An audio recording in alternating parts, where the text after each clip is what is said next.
Hello! There you go, you should all be able to hear us now. Yay, we got faces and stuff. Oh, I'm all over this. Still tidying it up a little bit. Hello people, welcome to Heavyweight Gaming. It's Christmas, apparently. So we're going to do a Christmas. We all dressed for the occasion.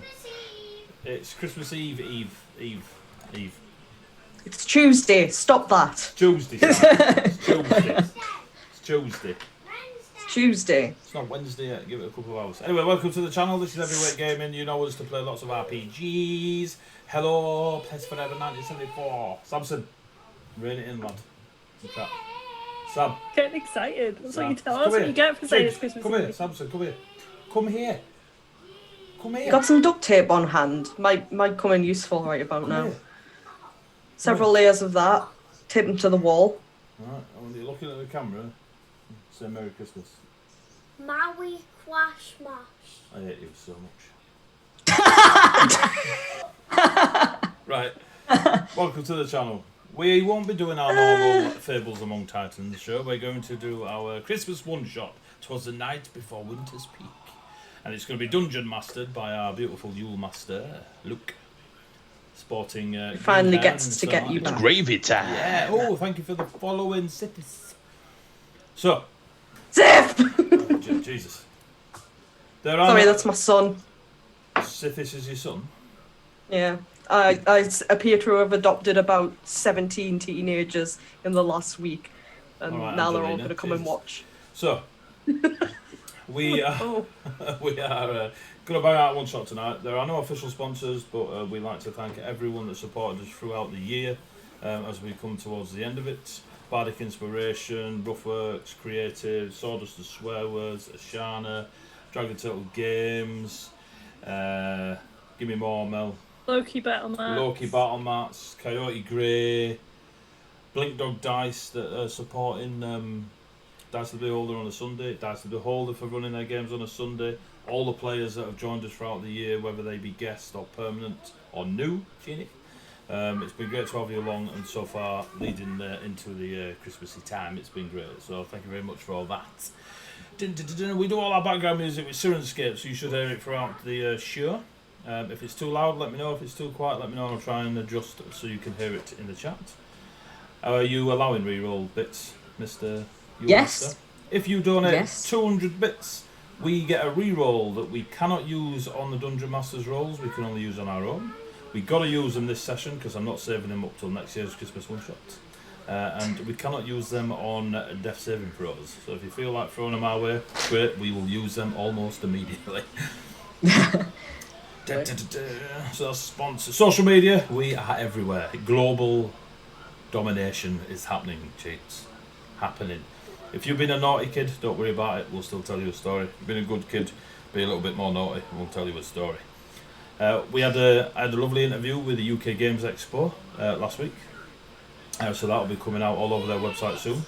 And they are going to be running their god damn it, they'll be running the expo the middle of next year. I've been told to tell everyone, so be prepared. I think that's it, Nemo. So I'm going to hand you over to Your Bardic. Patreon? Oh, we got a Patreon page. Give us money. Yeah. We'll give you a magazine full of 5th edition stuff. It's unbelievably rammed with 5th edition stuff. Subclasses, feats, spells, all the lore of Colossus, the homebrew world we've been creating and playing our campaigns in throughout the year. So check it out and give us your money, and I'll only spend some of it on McDonald's. The rest of it on gravy. Oh, I have a gold Oh, membership. Greg's. Gold membership with Gravy and Greg's actually. So, Greg's nearly sponsored me once before, but that's another story. So yeah, Luke, it's all yours. Take us away, my green-haired Well, friend. if all the players are sitting comfortably and all of our lovely people in chat are ready, then 'twas the night before winter's peak, and all across the village, a fine dusting of snow, an idyllic little image. The village was decorated with such festive care in preparation for the grand fete that soon would be there. Our adventurers were snuggled, tight up in their beds, with visions of glory and wealth dancing in their heads. But something was stirring that night across the land. Just what was afoot? for our strange little band. You've all gone to sleep in the tavern, where you've been traveling through, doing jobs here and there, as adventurers are wont to do. And you wake up the next morning. But you wake up somewhere rather different to where you fell asleep. As you first sort of crack your eye open and sort of curl out from under your blankets, you see that the meager sort of trappings of the room that you had originally fallen asleep in seem to have had a little bit of a tart up, to say the least. There was once simple woolen blankets, you now have plush, thick sort of duvets with embroidery across the sides. Thick, warm rugs cover the ground.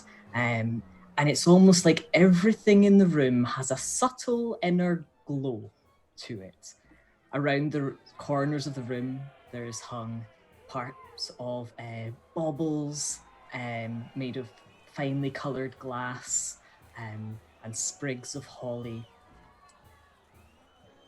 And you sit there, and as you come to, you realise that you've ended up somewhere rather different than you were expecting this morning.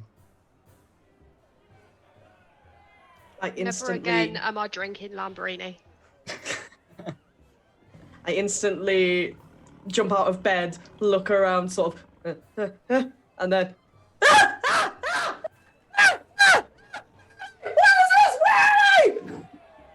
The other three of you, from your rooms, you hear a frantic coming from somewhere else in what you can assume the building. That's all I ever wanted was to hear you scream like that. Wrong campaign, god damn it. In another universe. In another universe, there's a man and a fae going at it.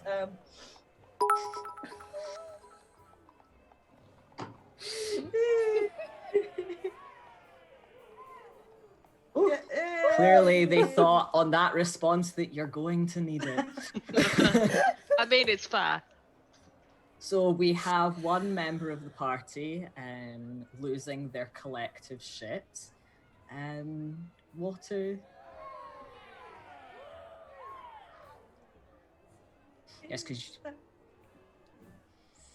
inside the baubles, it's almost like there's little sort of fizzies and pops of magic inside that kind of seem to reflect sort of outwards. So it's almost like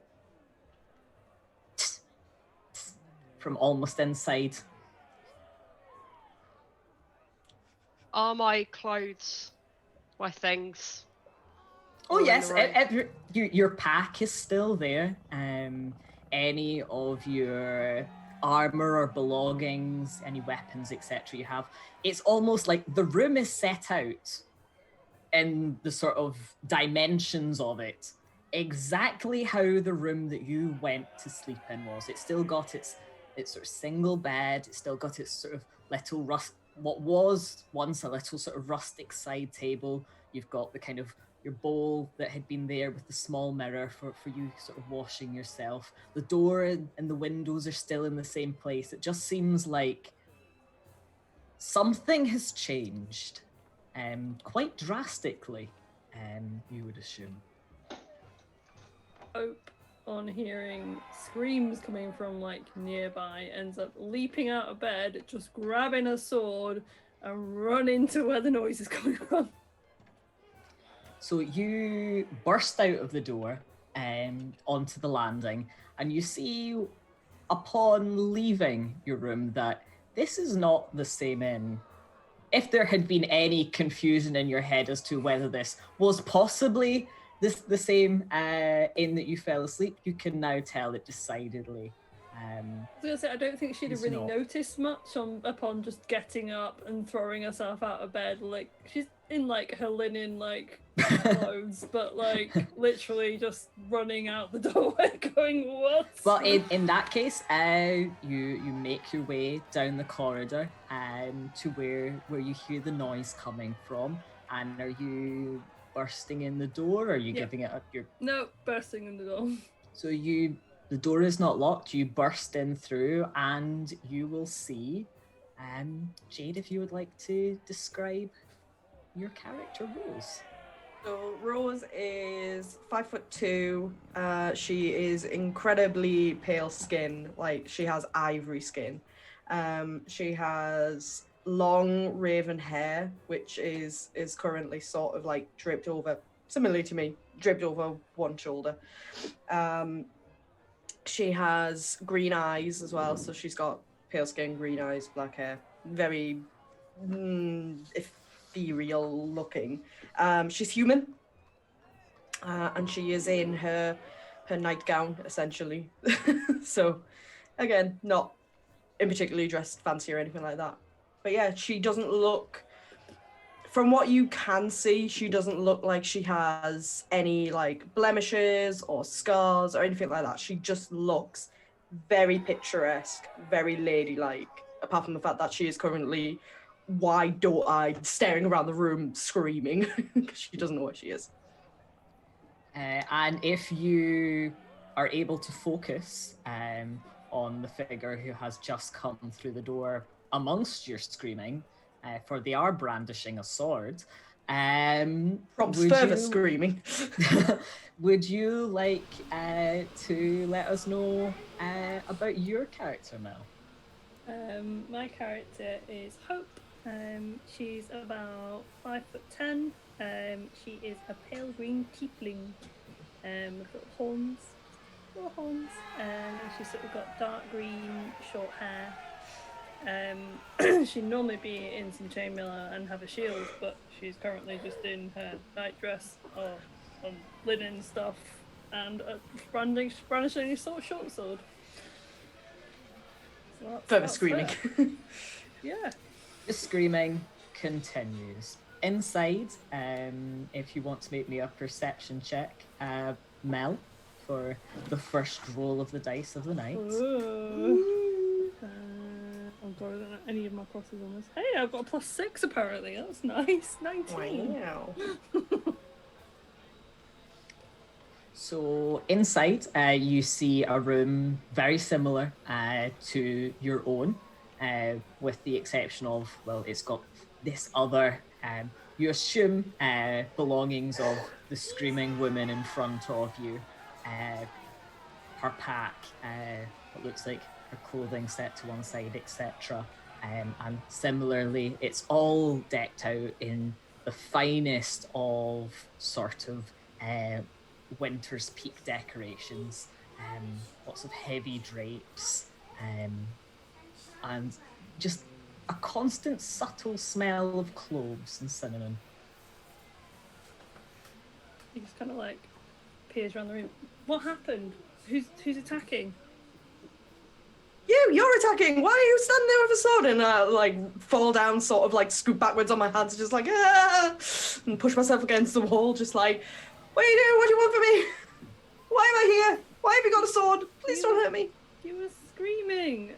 I came to see what was wrong. I assumed some kind of demon was attacking you or some kind of monster, but no, it's just you. Just put the sword away, please. I mean, I'm literally... She just kind of like hangs it down by her side. She's not exactly dressed.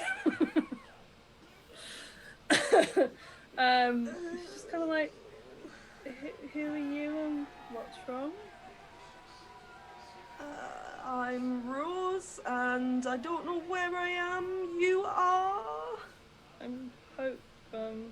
I also don't know where I am, but... So you don't live here? No. No, okay. I was just at the tavern last night and I woke up here and you were screaming, so I assumed something was wrong. Yeah, place that I didn't fall asleep in. I feel like I've been kidnapped, and I don't understand why anyone would want to kidnap me. So now in the doorway there is a brunette halfling with curly hair, also pajama clad, fuzzy bunny slippers, long glittery fingernails. Gives the impression that she would usually be wearing a lot of makeup, but is pajama clad. And from behind Hope, she says, "Oh, babes, that's just a hangover. You'll be all right, though." Jesus Christ.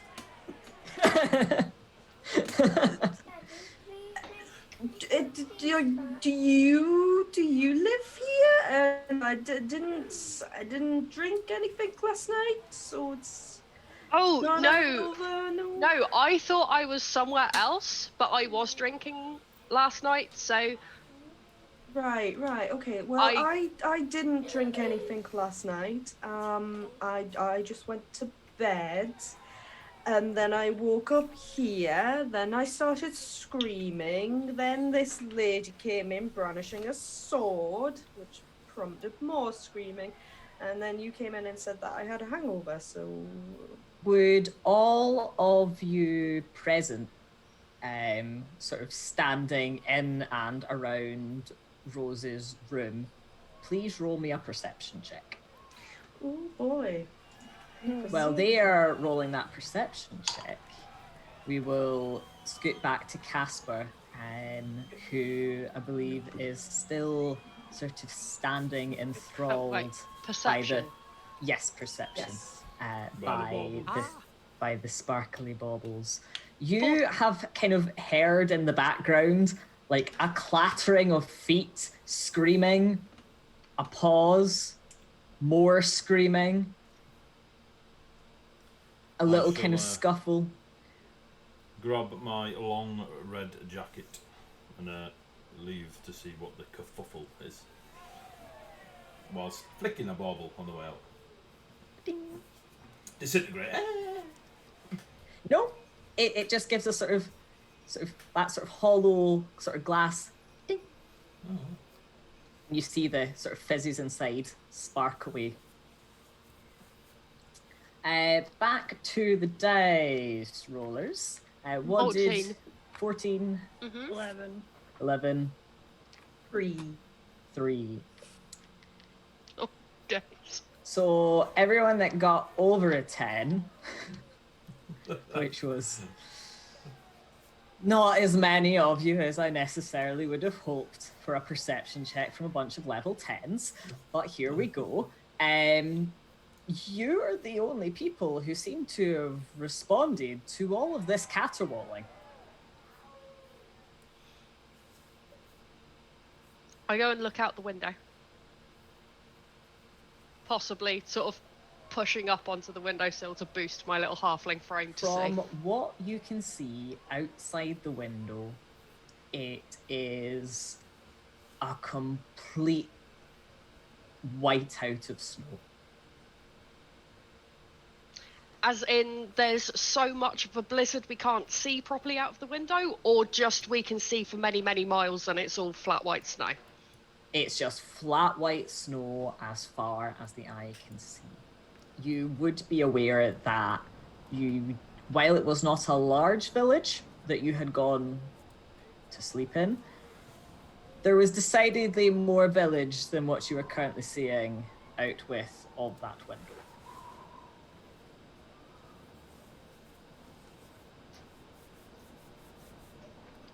One of these is my character sheet.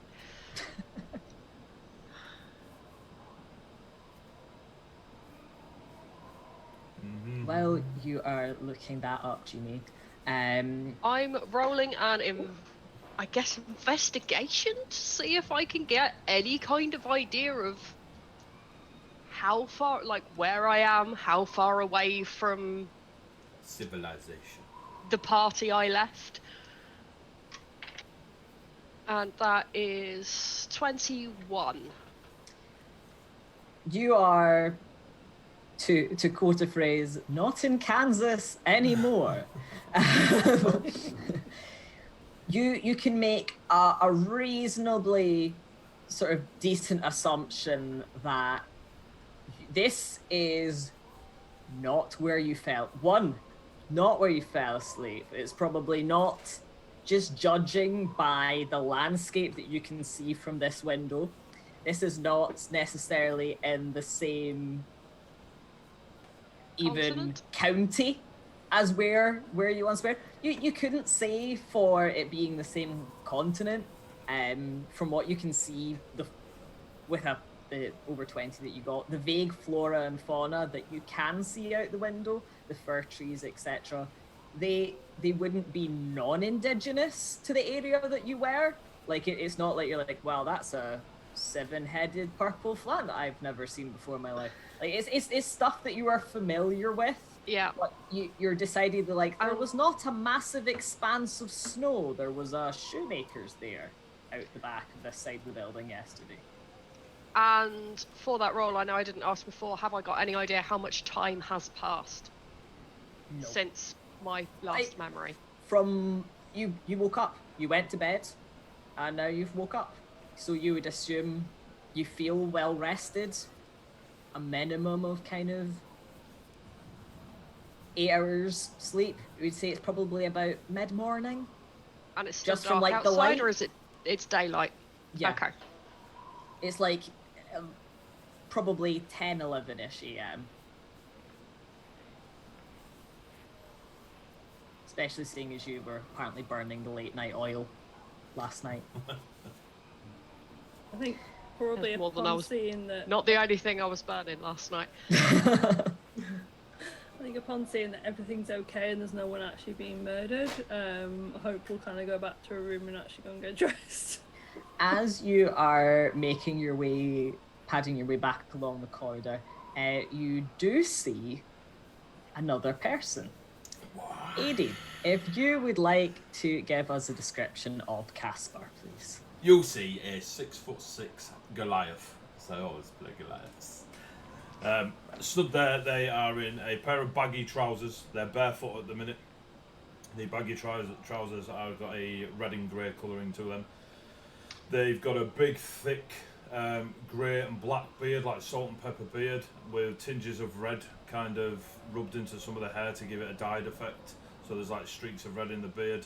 On the hair, it's really, really short on the actual top of the head, and then at the back is really thick and long, grey and black again, that goes down the back with the same sort of red put into it. Their skin is a really, really pale smoke grey, native to that of the Goliaths, but on his face you see giant runes, as in runes in the language of giants, not giant runes. On his face, one on either side, and he's wearing a very, very long open red jacket with a really dirty grey white fur around the trim, and he's absolutely shredded with scars all over his chest and abs. Morning. Morning. You know what's going on? I heard screaming, baubles everywhere. I'm hungry. Sounds alright.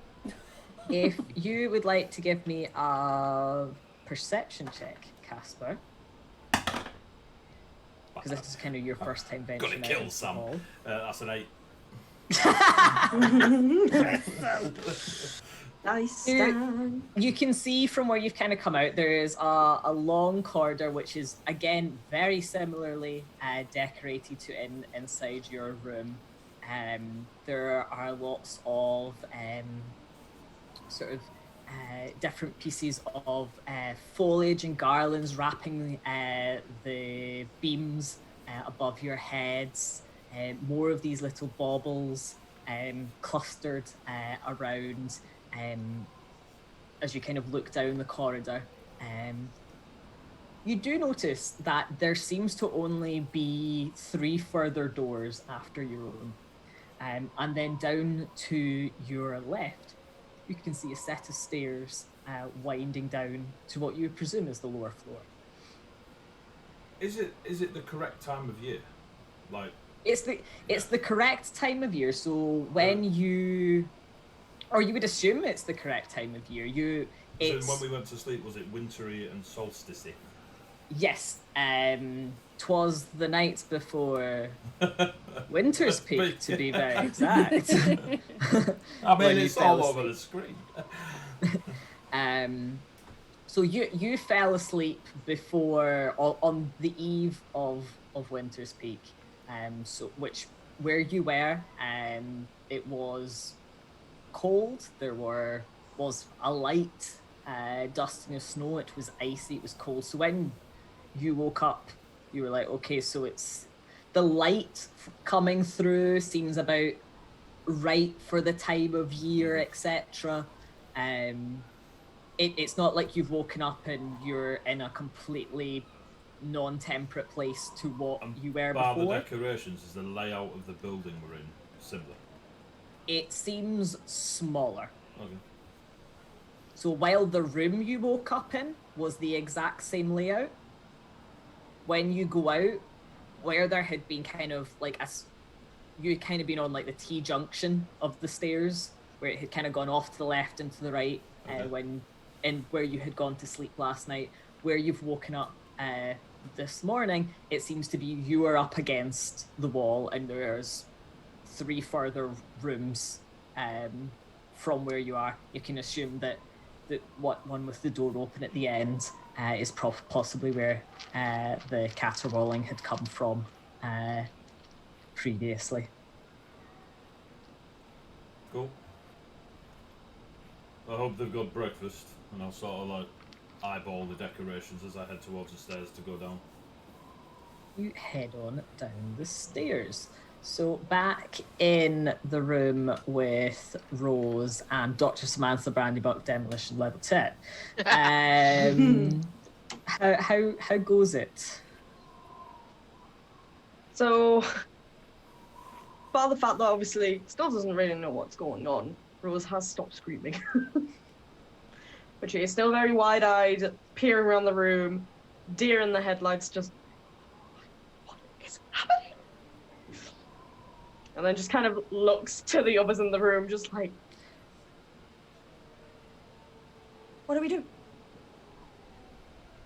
So I sort of let myself down from the windowsill.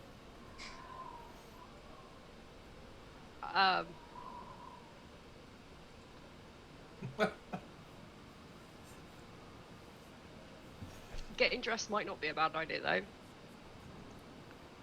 I mean, if we weren't kidnapped, it was magic, because I definitely we look out the window. I go to look out the window, just like. And when you look out the window, I won't make you roll for it. It's not where you went to sleep. You had, when you had come into the room, basically your side of the tavern had backed onto yet sort of more residential buildings, whereas you had the standard lovely stunning scenic view of another person's brick wall, whereas now you have a snowy picturesque though it may be snowy expanse basically as far as the eye can see. So as I look out the window, I just kind of go like, just, and then.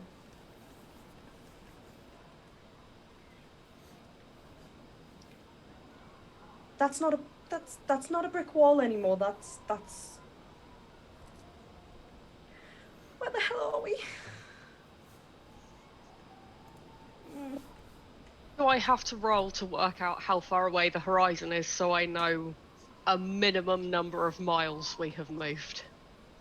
The stars are not in the position. Yeah, go for it. What do you want? Roll me a survival check. Oh lord. This is a low wisdom character. 6. Maybe we should just stop trying. You're probably not round the corner from where you left it. You're if you're looking specifically for what you're picking up from where the horizon's over there. Alright, fair. That's what I get for rolling a 6. That's what I get for having a -1. It's a wisdom based. It's what you get for asking the DM. Based on where the horizon is, can I guess where I am geographically? See, my character's so much more simple. She's gonna be like magic shit. Magic. Schmagic. I ain't Magic. low wisdom. I'm asking things that sound smart, but are objectively dumb. So, you guys are going to, I assume, continue working out what you want, how you want to go on. Well, getting dressed is, You're gonna get dressed. is definitely a thing. Yeah. Oh, no. And just Yeah. just kind of like look at the others and just be like, can you go? And I'm gonna. Hope's already I'm gonna gone, get but shit out. I leave and go to get dressed. Just get dressed. So, those of you who are finishing getting attired, what is your plan once you have got all dressed up for the day? I'm dressed. I'm downstairs. You're dressed. You're just heading down. You're heading down. Very cautiously heading down the stairs, like Heading down hands the on wall, stairs. like. Full face of makeup, high-heeled shoes. I'm ready. I'm fine. Bring it. Ready to roll. Crawling Ready down to the roll. stairs. Falling down the stairs. So as you make your way, Casper, because you're going to be the first down, as you make your way down this beautifully lacquered wooden staircase, and the gentleman outside my flat with the noisiest motorcycle finally manages to get it started. Is that a motorcycle or is it his mum's hairdryer? There's 2 wheels on it, so I think we're going to generously call it a motorcycle. Maybe Santa will get him a bigger one for Christmas. So as you make your way down this beautiful solid oak staircase, again with the garlands and stuff wrapped around, you make your way down and you see a small but idyllically cozy little tavern. There seems to be, it's quite a lot smaller than the one you had stopped off in last night. There's only kind of 4 main tables out in the main sort of floor. A lovely roaring fire at one side. The windows to the front show that snow is starting to fall. And there seems to be a sort of, though you can't quite see it from the angle that you've come down, there seems to be someone sort of puttering around in the direction of what you would assume would be sort of the bar. Can I do a check to see if I recognise this as some sort of dimensional mansion spell or anything? You can indeed. Don't let me down, Pinky. Don't let me down, Pinky. Come on, Sam. We don't want to ruin it. 12. He's put the stank on those dice. Stand- Gonna have to get rid of the care child. if we lose, as long as AD comes down with us. And then you got a Ding horse. No, I'll kill it. I'm not petty. So with the 12, is that you rolling for Arcana? Arcana, yeah. Just to see if I recognise I would it as... say that with a 12, there is something, just from what you've seen from inspecting like the baubles earlier, and just like this sort of weird sort of, it's almost like everything's through a sort of warm glow filter, almost is the kind of best way I can describe the sort of colour that everything's kind of taken on. You can't put your finger on what, but there is definitely magic shenanigans afoot. And I can see a person not far from me, You can't see the person yet. Sort of as you're kind of coming down the staircase that's kind of winding round. So the staircase will kind of bring you out, sort of facing, sort of the door in and out, and the bar would be kind of just kind of behind you. So you would need to turn back into the room. Well, I'm heading to the bar for breakfast. So as you head up to the bar, you see sort of very sort of sparkly, cerulean-coloured gentleman with perfectly coiffed, sparkly white hair and a twisting goatee that almost seems to take the form of an icicle. He is very smartly dressed, very sort of plush fabrics of sort of blues and silvers, standing out quite a bit from the sort of decor around, which is a lot of dark sort of deep reds and browns of the woods and the sort of festive decorations and the green of the foliage around. And he's just kind of, it's hard to tell, he looks like he's pretending more to polish the glass in front of him than necessarily achieving much of kind of substance. The rest of you, I'm presuming, are also coming down the stairs. You will follow, obviously, shortly behind Casper. You'll have made it to kind of the bar by the time they are kind of making their way down the steps. You see basically the same thing. A small, almost kitschily put together tavern. And is there anything particular you're wanting to look for when you're going down, or are you just gonna? I'm gonna talk. We're gonna talk. So you make it down and you see Hope, the sort of Goliath gentleman that you had previously passed in the hall, Dr. Samantha Roundabout, and Rose. You will see again this sparkly and glittery blue man behind the bar, and this Goliath standing on the patron's side. Good morning. You do breakfast around here? Oh, sorry, I do apologise. And he'll kind of go, good morning and welcome to the inn. I hope you enjoyed your stay. Did you sleep well? I'm not sure it's a stay, but yes, I slept pretty well, thank you. That's what I like to hear, that our clientele have rested themselves. How can I help you? Food. Yes. Good. What would you like? How can I assist? Preferably something oaty, but without the holly and twigs. Something oaty, but without the holly and twigs. I'm sure we can rustle you something up, my good fellow. If you would like to take a seat, we'll make sure that the help has something over shortly. Oh, thank you. How much? Oh, don't you worry. It's on the house. I wasn't worried until you said that. I'll be sat over there. And then I'll go find it. And you make your way over and you have a little sit down.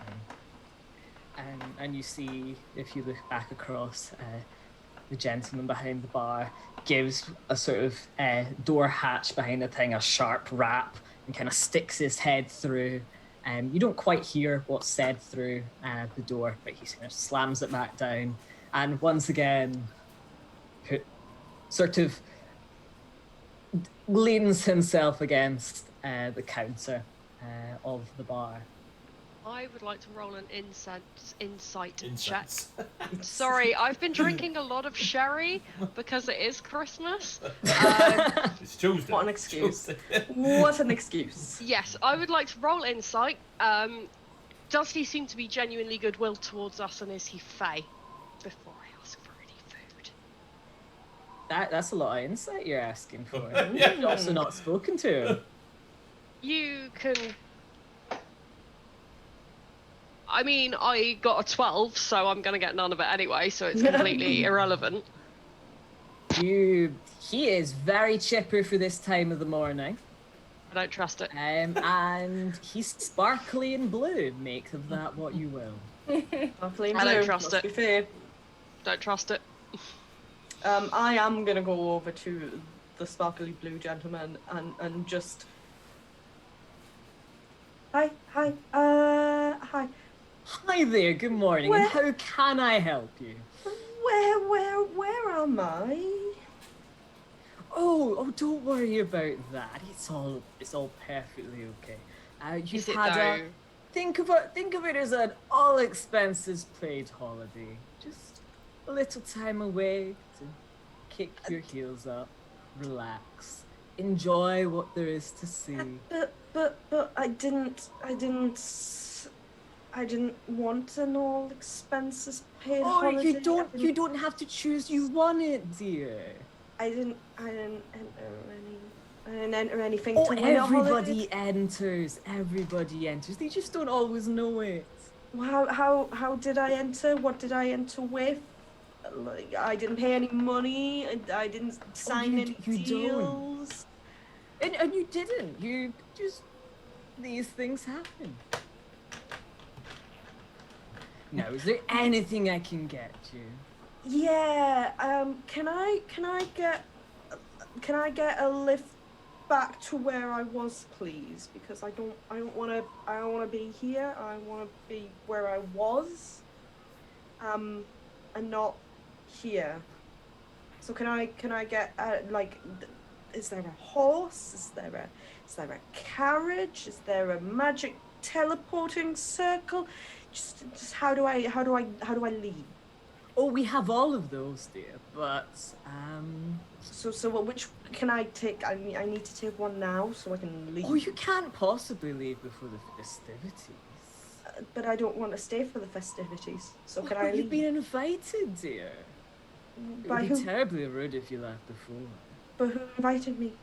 I didn't get I any did. invites. When I you lean are- into Hope as the other person, like, not in direct conversation with him, being like, he's definitely Faye, though. 100%.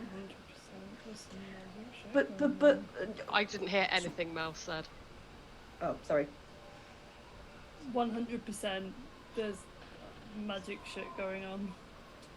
Sorry, forgot my microphone's not super sensitive right now.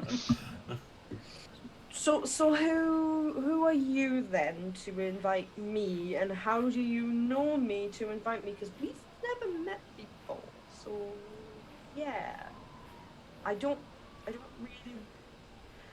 understand this situation, and it's stressing me out, and this is too much. Oh, don't be stressed out.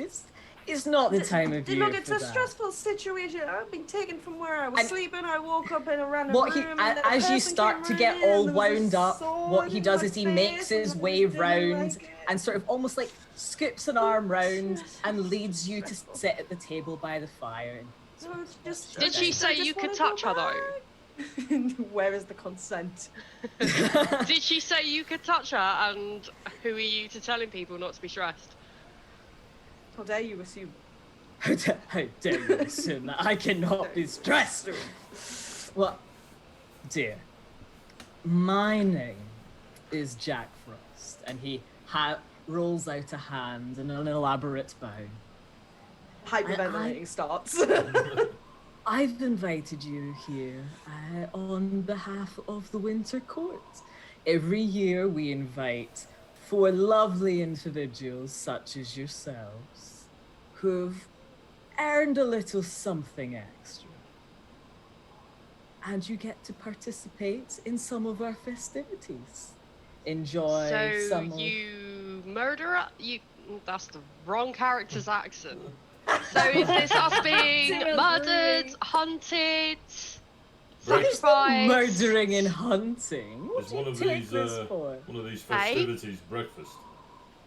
Oh yes, Oh, don't yes. eat no food they give you, not unless they And swear there's no turns around and obligation. he claps his hands, and out from one of like somewhere in the wall, all of a sudden you hear a little and skittering across Sorry, Luke, is a little what? and so and skittering across. I avoid is that. holding a massive tray of breakfast foods, a steaming bowl of porridge with what looks like confectioner's sugar sort of sprinkled across the top, and a sort of dash of kind of other bits and pieces around. You struggle almost to see the creature underneath, the size of the platter tray as it sort of ricochets its way through and slides it up onto the table. Is anyone clapping this? Is all you want. Everybody's ringtone for the next year. Ringtone. Every text alert, every Discord, every WhatsApp, every Facebook Messenger. That noise. It's almost like a little blue goblin, but it's wearing outsized green shoes with little bells on the end, big stripy hose of white and red, and a sort of misshapen kind of velvet doublet that looks like it was taken from a creature a good 3 or 4 sizes larger than itself, rolled up to the elbows, and it's got a big floppy hat, and it kind of stares up at you and then skitters away again, almost going 4-legged as it scampers the last bits, slides under the sideboard, and the hole in the wall comes back down. I'm so sorry you had to dog. wait so long. Now, ladies, can I get you something for your breakfast as well? Still It's hyperventilating. mighty cold out there. Is Still there any hyperventilating. obligation on any food you give us? Only that you enjoy it and have a good time. Say there's no There's Wrong. no there is no obligation from this food that I'm giving you. Can I roll a history check to see if I actually know what the hell they're all on about? Because I Yes, you can. feeling my girl won't have a clue. So whilst that's hyperventilating, that's happening. That's happening. You're hyperventilating. Yeah, and just through like the gasp of breathing, just if I known I was gonna be invited, so I could have made plans, and then I wouldn't have been just taken out of my bed. I just why didn't you just tell me the invite before? I walk And this is over and just- start sort of like Why didn't you just tell rubbing me I her could have back gently. Listen, I'm ready. I just wanted to be back where it was in my head. Babes, Oh, it's alright. Oh, I don't like this. I want to go home. I want to No go one home. no one likes it though, babes. No one I likes offer it. We'll a get spoon home. of Take a porridge deep to breath. Rose. I just take the spoon. Just. Porridge that you've been munching away on is absolutely delightful. There's almost like a sort of taste of like cardamom and vanilla through it. It's absolute bliss. Put the spoon in my mouth, and as I'm crying, I'm just. It's really good porridge. It's Spoon back. Would you like me to get you some of the porridge, dear? or another Yeah, spoon. And then Yeah. we'll get more porridge for all of you. And we'll get you a cocoa as well. With a What did you get on 14, your history check? Do I know anything about what the hell's going on here? What or was your not? number? 14. A 14.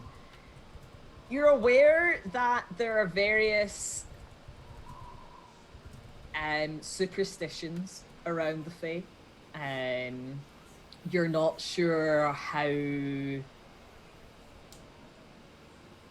much of it is superstition, how much of it is fact. You've heard rumors that you're not supposed to eat there. There's something about going into a ring of toadstools. They might steal children, but like you don't think you've heard of like that happen. That sounds like nonsense. You know, they're often associated with the seasons in some communities. This man is certainly odd, but you're not 100% sure if he is necessarily Fae. Hope kind of just shrugs. Is like, I was on a shitty job anyway. And just starts tucking into the breakfast food. Again, sort of little thump thump come and more trays come scurrying out from other different little I thought that's how Hope was individuals. eating. It's just like, "Yup, You see me eat. chew, Hope, chew, you're gonna die. No, that's from the doors Yeah. sliding up and these platters being scurried out to you.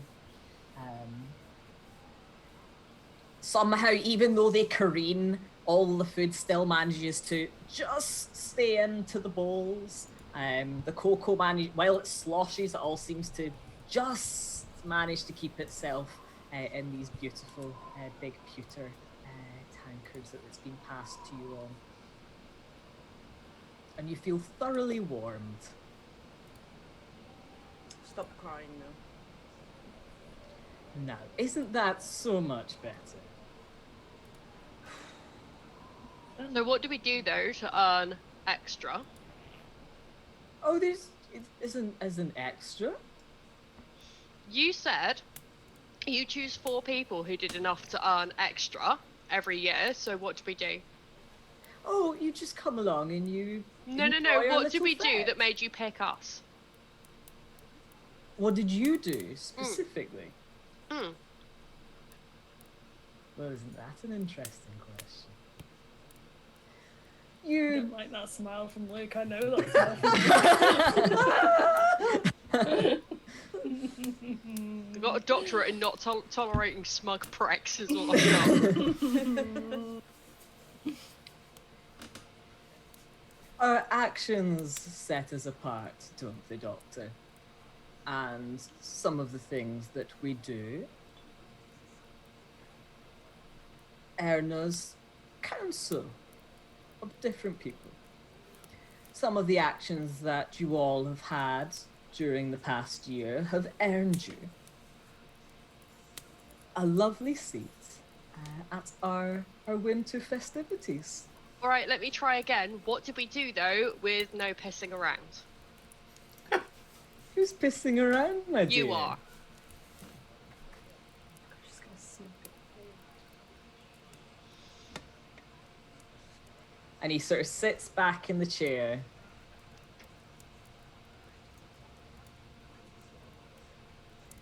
Well, you blew up your ex's house, didn't you? No one was in it. If you're gonna cheat on someone with someone ratchet, consequences come to you. Anyway, I was drunk.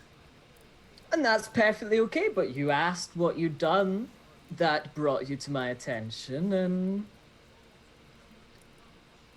that makes quite a bang, don't you agree? Did make quite a bang actually. That was pretty good. It was pretty good. So wait, hang on a minute. I'm now eating Her my blowing porridge up- slower. Her blowing up her ex's house means she gets extra what? Oh, she gets invited to the Christmas fete. Yeah, but what is the Christmas fete? Every year we have a little round of games. We play. I said they was gonna hunt us. That was Ruby We're again, not- sorry. We're not gonna hunt you. We have a snowball fight. There's one where you can pick a gift from a series of boxes. We've got a big tree, for heaven's sake. It's nothing as malicious as that. Yeah, it was a big tree with apples on it once. Look how that turned out for the humans. Well, There's no apples on these Dude. trees. So No. she blew up her ex's house. Why? Why are we all here? Like, I think we're here to play games. apparently so. This porridge is really good. I don't want. The Goliath understands. Now, Casper, you are clearly a man of great learning. Let us continue on, yes? And he stands up. I Laps high again. five Rose. I wasn't. I didn't. The little mean- beasties chitter out from the sides again, and start climbing over the table and passing items down to each other, back onto the plates, and then scarper away. And as that kind of happens, you see that Jack Frost is now covered in a wonderful fur-lined cloak and is making his way to the door. So shall we? Is there anything you wish to gather before Sorry, you... Mr. Frost. Can I opt out of playing the games because I'm not very competitive and I don't really do well. Oh, they're just for a bit of fun, dear. Got a note from my mum. I don't do well in sports. I don't do well in sports. Oh no, Miss, I've got a note. Yeah, I've got a note. Becky, Tommy, no. Oh, darling, no, it's really it's all in good fun. It's all in good fun, and everybody looks forward to it so much each year. Come along. I promise you, there's some wonderful little prizes to be won. Wouldn't it be a shame to miss out on this wonderful little bit that only you get to see? After the games, do we go home? Oh yes, if What's left of us?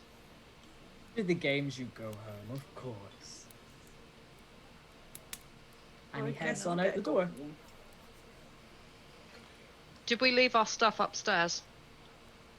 You can. I can say that you brought it. You brought it down, Yeah, I brought or it you down. can. Yeah. The sparkly T-shirt now has a bandolier on it. Hope kind of shoulders a pat and it's just like takes up a little bit of extra bacon, just be like, and a bit of sausage, and be like, Gotta have pocket bacon for the road. Gotta have pocket bacon for the road. Casper does nothing different. It's just He as just- he is. No pocket porridge. There's nothing. Pocket left in porridge the is a bowl. little bit harder. I It don't- is a little bit harder. There's nothing left of the porridge. There's nothing. What pocket no, porridge? no. So Hope will follow out though. She's like, no worse than I was before. So you head on out the door, and whereas behind you, when you had looked out the window of the tavern, all you had seen was a great snowy expanse. Now, when you leave out through the main door, you can see what looks like a small village set up on a great frozen lake. Sort of below your feet, you have that deep blue of meters upon meters thick ice below, and this deep sparkle that kind of cascades through.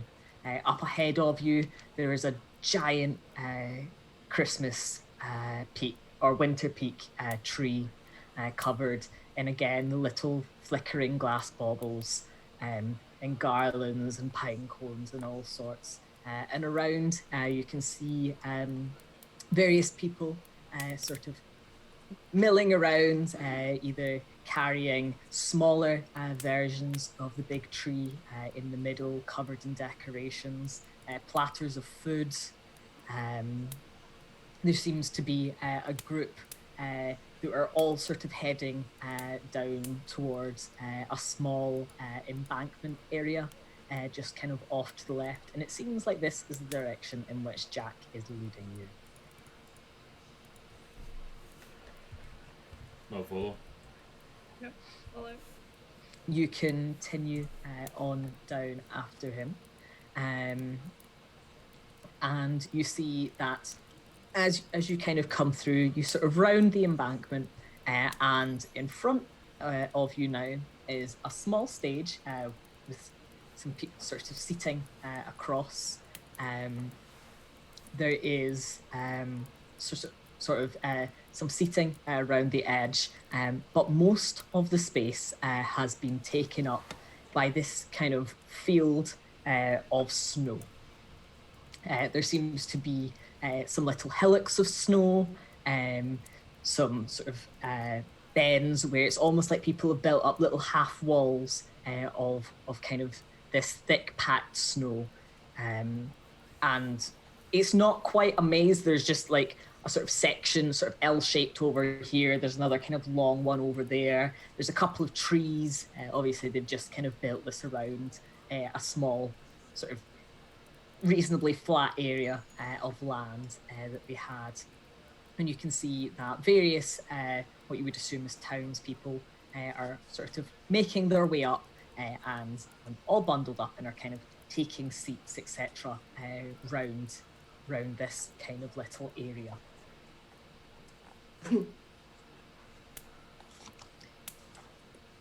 Jack walks you round to the front of the stage and gestures out. They've made it look quite good this year, haven't they? Yes. And beams. Yes. Wonderful. It is very pretty. I will hand it. It is very. Like a wonderland. We do our best. And as he kind of chats away to you, it fills up. The sort of people watching kind of fill up. And you see more of these little blue sort of creatures sort of skittering around. And you see some of them seem to be starting to make little snowballs and placing them in piles around the field. And eventually, a large half-orc gentleman wearing a big sort of woolen jerkin and a big heavy cape makes his way up and kind of gives a nod to Jack and sort of stops by you all. So you'll be the guys making the snowball fight this year? Aye. Apparently, yes. Are there stones in the middle? No, we've just about trained that out of them. And you see the little blue creatures again. It's almost as if half of all the ones made end up thrown between them as opposed to stacked, as they sort of skitter around each other. We've got them. They're getting better. I would recommend making your own though if you want any of a decent sort of weight for throwing. And he kind of continues his way on round the stage and seems to kind of almost be setting up at a smaller desk to the side. Just as it starts to quieten, a large figure approaches the stand and takes a seat. They are accompanied by a smaller, almost owl-like looking Kenku who hops down, looks up at Jack, and skitters off towards the half-orc who had greeted you previously. The figure who is sat now up on the centre of the dais, the little stage, is wearing huge furred robe. It's almost kind of shapeless and how it cascades to the ground, with a great big fur, thick fur sort of neck piece, which covers most of their face up to their eyes. And from above their eyes, it's almost like their head becomes bark, up almost into a crown shape, and it glistens with what looks like almost like fresh frost. And they sit, and behind them sits a very large, almost like furred beast. It's with its huge paws and its big head sort of laid down beside. And they look over, and they incline their head to Jack, who hops up. Well, looks like we are ready to begin then, and proceeds to gesture you all over. Now, my fellow audience members, and of course yourself, I have found 4 exemplary people, adventurers high in their class, who are going to join us in our winter festivities this year. as always, we're going to start with a little snowball fight. I know how much you all enjoy that. And as always, I am going to offer my lovely little Yule lads to help out as some opposition for them. And we will cut down their numbers because obviously there are only 4 of you this year, and with there being so many of them, I know they don't look like much, but they really can become quite a posse, if so needed. Now, I will let Kent here explain to you the rules, and I'm going to go heat up in a little seat. And he sort of swans off, and the half-orc gentleman sort of almost kind of side-eyes him and makes his way over. Okay, so it's not particularly difficult. Basically, you make you make a snowball, and if you get hit 3 times, you're out. You're trying to hit them and get them all out before they get you all out. For game mechanic purposes, it is a bonus action to make a snowball. It is an action to throw one. You can be hit 3 times and then you are out. Your armor class stands as what your armor class is, and I have my numbers for the Yule lads here. You will be up against 5 of them. So I will roll their initiatives. If you would like to roll me your initiatives. Snowballs is all we're throwing. Snowballs is all you're throwing. Can I keep my It's shield? all you're throwing.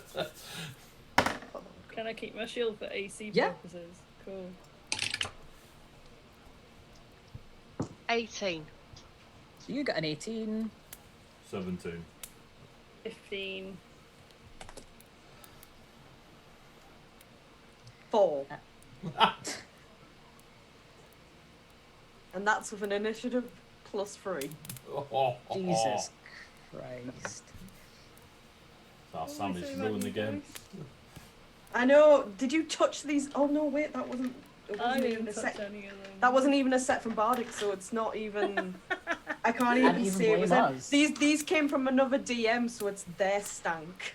It's okay. And even blame me. Samson trusts touched the 80s dice, that's why they're not rolling. Pocket, if you're ever watching these, your dice are cursed. Thank you. So, across at the other end of the field, you can see 5 of these skittery little things starting to make up their snowballs and sort of prep to throw. At the top of the round will be yourself, Samantha. What's the roll to throw? Is it just It will just be, you can either throw with strength or you can throw with dex. It is up to you, that'll be depending on dex for whether me, you're but trying it's not to... like when I use a normal attack. No. Like if I were throwing something that I already had. So it has to be a straight, it's a dex roll. Yes.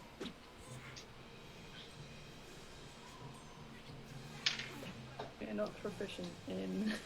So that is a 10 aimed at the closest one or the one that is least in cover.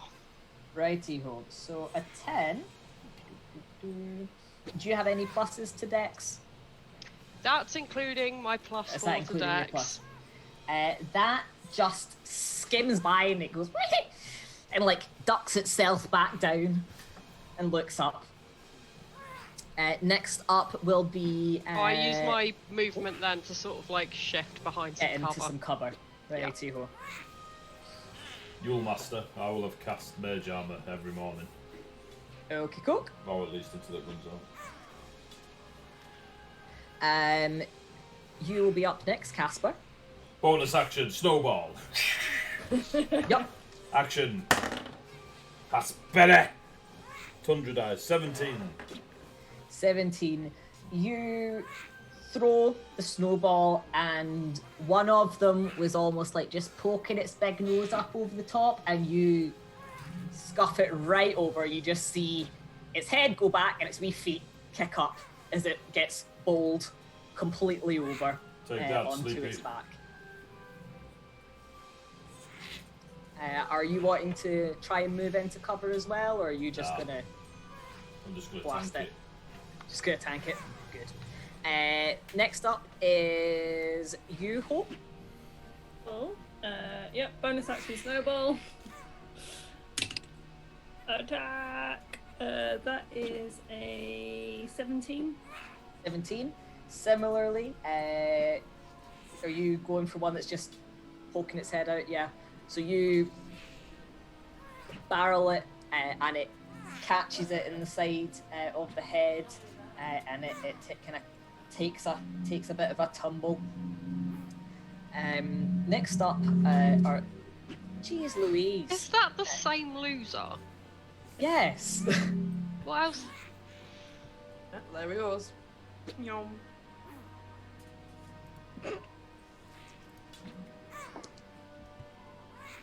Righty ho. So the first one to kind of hop up will be the one that got absolutely littered by Casper. He's going to like shakingly haul himself back up and try and throw a snowball. Does a 13 hit you, AD? Just misses. Just misses. And it almost like slides back down into the snow. Oh, hello, Thrills Maiden. Hello, Merry Christmas. Merry Tuesday. Merry Tuesday. Merry Tuesday. Merry Tuesday. There's 12 days Uh, left. the- Trolls raid. Next one is going to pop his head up and is going to take a wee run up onto the top of the snow pile in front of it and try and launch one at you, Rose. Does a 17 hit you? 17 hits. 17 hits. It smashes you, kind of. You figure it was probably aiming for the head, but after the arc, it kind of gets you in the side. It's a snowball. You've been hit by a snowball. There's nothing particular happens to you. You get hit by a snowball. I get hit, I go.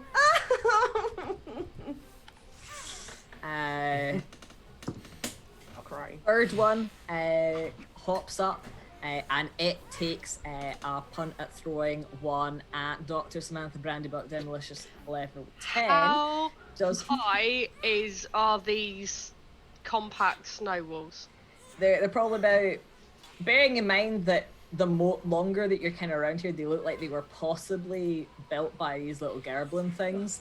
They're probably like 2 foot. Yeah, alright, because I was really hoping you'd say that they were like sort of like chest high to a human, so I could be like, peace out, I'm a halfling, but no, alright, you thought of that. I might have. Does a 15 hit you? Well, that involves me working things out, doesn't it? What is It does my... indeed.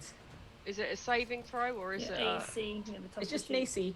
That doesn't say nothing. class. You didn't write. I'm not that I'm blaming you when you went out of your way to help me, but there's nothing written in armor class here. God, Mel. What's your dex? Hey, don't look at me. It wasn't me. What's your dex bonus? My dex is 18, Right, so that's 4. Are you wearing any armour? light armor. So you'll probably be... DC's 15. Yeah. 15. Yeah. So Does a what hit me? does a 15 hit you? No. Yes, it It does. just meets. I thought it had to be No, it higher than. match or beat. It has to match. Oh, in that Yeah. case, it just hits me. So you get it skims kind of the top of your head and kind of goes down behind you. But you hear Kent go, that's a hit. There is cussing. Next up is Rose. I immediately, after being hit and going, I immediately dive behind the the safety of the little snow mound, lay on my front and just put my hands sort of like just almost like no. You're just going to take the fetal position? Taking fetal position. Yep. Cool. 6 seconds cry, free action. There you go. Next one is going to take a pot shot at you. Hope does a 19 hit. It hits. It catches you flat in the chest, and you see it go. It does a wee dance on top of on top of its little snow mound. Last one is going to take a shot at you, Caspar, with a 12. It misses. Misses. Can't touch this. Kind of stutters away. Back at the top with you, Jeannie.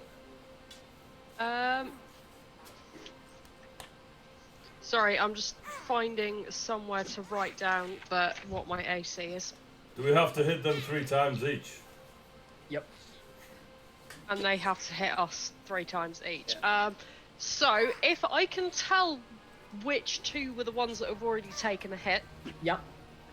I am going to aim at the easiest shot of those 2. There's one that has sort of jumped up and is kind of doing almost like a little victory dance after hitting. Is that one that's already been hit? It has not. There is one that's kind of to the right of it that has been hit, and there's two to the right of it again that has been hit. So I'm going to aim at the one to the right of it that's been hit. Ooh, and with the dex throw, I throw a 22. What was your flat number? So 18. You're +4, aren't you? 18. You catch the same one that I think you had caught previously. Oh no, I think it was that Casper had caught previously that was already a bit stunned. You, again, catch this one in the side of the head, and it just goes down in the snow. Yeah, Roy. And it doesn't necessarily look like it's moving. Still gotta hit it 3 times. Yep, It's a snowball. How much can it hurt? But it's down for now. Executed with a Next snowball. up is Casper. You have the one that's doing a wee victory jig. You have the one that is face down in the snow. And you have 3 other ones that are kind of like, one looks like he's almost trying to scale the tree alongside. Is the one I hit still running around? The one that you hit is the one that is like face down in the snow. How far away? Say 25 feet. I walk over to it and drop the snowball on its head. It just... Is that 3? Yep. That's me. It wasn't moving, you dropped it, and I'm not going to make you roll to drop a snowball on an unconscious Gerblin. Mel, you're up next. I will aim for the one that I hit last time because it's been hit twice. Yep. We're gonna roll you. We're gonna roll you. Try you. Let's see. Oh, you didn't roll great. 12. 12 just misses. It kind of puts its head up and kind of flips you off. And scurries away, kind of doing a little bit of a half jump over its brother, splayed out on the ground. It makes the same noise as your cat.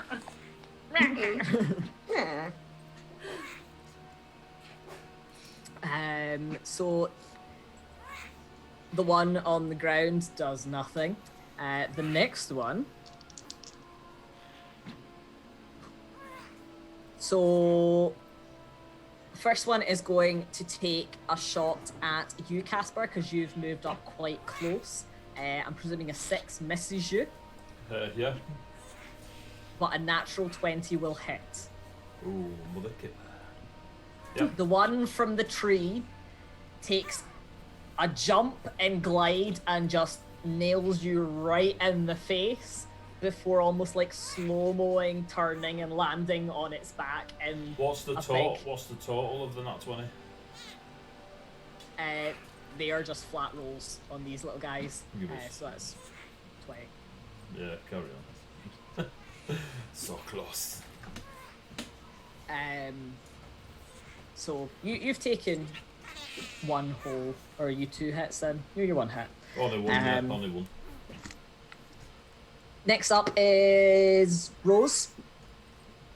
I remain behind my safety wall, crying. Good stuff. I know it sounds like I'm doing no work, but honestly, this is the character. This is what I I'm love it. sticking with. I No, love it. also, if they can't hit you because you're lying behind the wall crying, they can't get 3 hits on you, which means our team might be the last team standing. That is true. Well, in fairness, this one that's on the ground also still hasn't moved. So I'm. Yeah. If So they the didn't next want their two, goblins killed, they shouldn't put them in a snowball fight. so the next two again try and take shots at you, Caspar. But with 2 11s, I don't think they're gonna hit. Have I really annoyed these? You Well, just the- stood yeah, the one right in that's front you of them. There. By comparison, everyone else has kind of stayed quite far back. You've walked in, like up You're to their 2 feet side from rock. them, we're 25. Yeah. So you've kind of Barbarian, wandered God. into their little U, all that they're hiding behind. So they're just doing the thing that little kids do when they play, and they're just pelting whatever's closest. Cool. Back to top, Jeannie. I'm going to aim at the next one that I know has already taken a hit. Yes, that will be the one that is currently running away from Caspar from hitting him, or trying to hit him. 8. 8 doesn't hit. No. Next up is Caspar.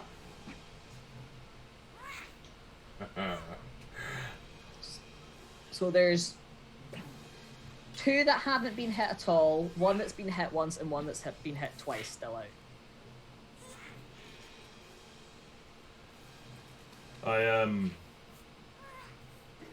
Say that bit again. How many are on? So you've got, of the 2 that are running away from trying to hit you, 1 of them's been hit once, 1 of them's been hit twice.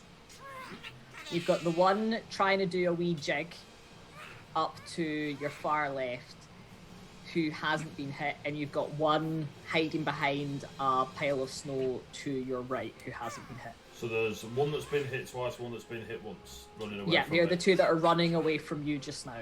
Magic missile. You bought the snowballs. I will cast are you magic going missile. for both of them? Yeah, so 1, it's automatic hits. 1, Yep. it's one that's been hit twice. 2 are Yep. the one that's been hit once. So they've both been hit 3 times. And I'll just shout, snowball. Do you need damage? Yeah, go for it. You don't have to, yeah. No, the- please. The one that got hit by 2, you didn't touch them, did ya? 9 points of force damage. And the one that got Really, hit... just magic missile. one that got hit once is 4 points of force damage. So you line up and you kind of see they kind of turn around. They're like, and they just Yes, get Casper! and get launched through. Like clearly they were running to like go jump over and take cover behind the big snow barrier, but instead they have been pushed through the snow barrier with the force damage, and they're just like wedged in And then to this like maybe 3 foot thick wall of snow. as a Silence falls for a second, bonus action, and then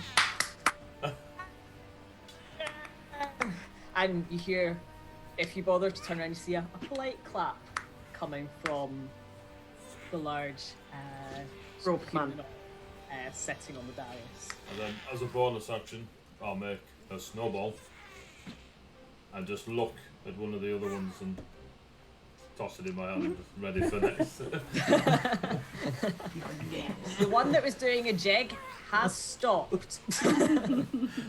Presumably in You were Unterfield. forbidden from playing dodgeball at school, weren't you? Yes, as I Yes. thought they shouted rugby. Up next is Hope. You have just witnessed that. She kind of just nods like, okay. Did you say there's one up a tree? There's one is now out of a tree because it matrixed its way out to catch Caspar slap between the eyes. There's one that had been dancing, but is now just kind of standing, looking at where its two brethren just got force blasted through into a wall of snow. And there's one that has kind of like poked his head out from the other side, just because he's gone, what has happened? How far away is the one that's just poking his head out? You, within your range, like anywhere that you throw, you're going to be within range to hit one of these guys. I'm just wondering if we can get closer and just shield bash him. Is that a snowball? It's Put some snow on the front of a shield. They said we can only throw snowballs, and apparently Snowball. magic missile means you can assist other things, but if I'm not allowed to start throwing molotovs, you're not allowed to start hitting people with your shield. It's a Who said you wasn't allowed to throw molotovs?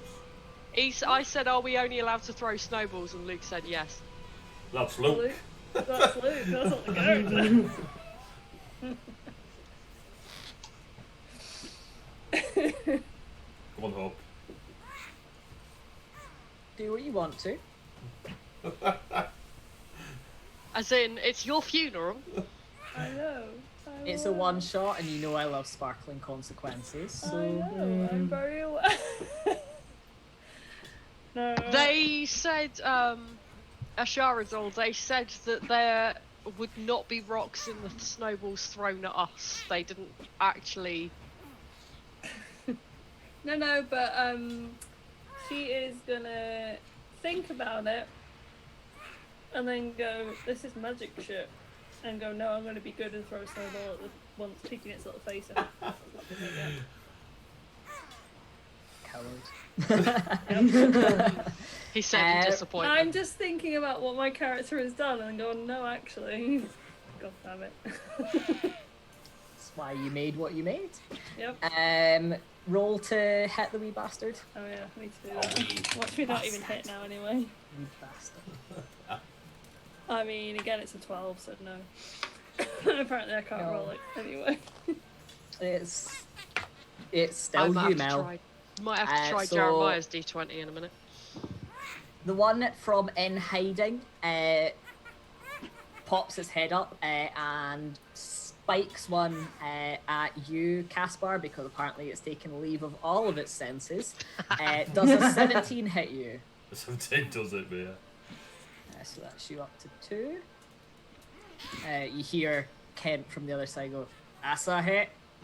And then Rose, are we using your free action to cry again? You know it. I love Rose. The other one is not as brave as his brother. You're damn right. And stays on its high ground, but tries to lob one at Samantha. Does a 15 hit you? Yes, just. Yes. So you have now been hit twice Twice. as well. Can I, like, bob down behind the thing now, or do I have to wait for my turn? Do you have any? I don't think you've got any reactions as. No, it's on her turn. No, right, so it'll have to be at my turn. Okay. Which it is. Oh, okay. So, There's just the two of them left. The one that's standing up on the sort of hillock of snow, which hasn't been hit somehow, and the one that has now been hit once, that is just scalped Casper. This time we'll go for the easy target. We'll go for the one that's standing up. and we roll a crit one. You're a halfling, you get to re-roll them. Oh yeah. Yep. Remember?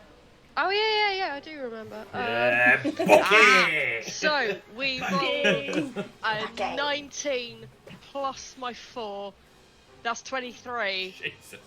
So I spike that and Oh, then he's duck dead. down behind the wall. And spike it. You do. It takes this to the side of the head where it's just that because it hit you, it started to get a bit cocky again. Was getting its jig. Was kind of going, and you just hit it, and it spins and goes down, and just kind of like slumps down the front of the hill. Next up is Gaspar. So there's two. One that's been hit twice, one that's been hit 3 times. One that's been hit once. So the one sorry, that's just yeah. fallen down off the hillock Has been hit has once. been hit once.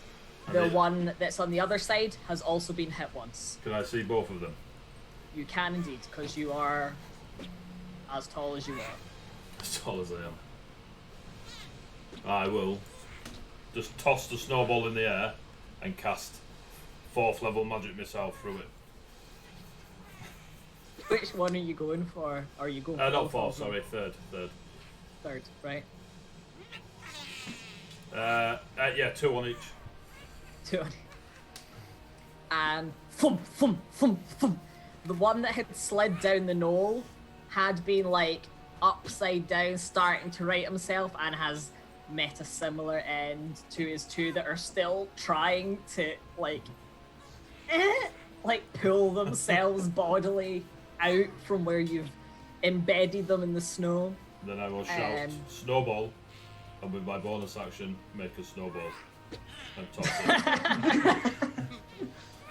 it. To put it simply, the Gerblins are down. And much clapping goes round. You see Jack is standing and clapping and then sort of gesturing to the person standing or sitting on the dais.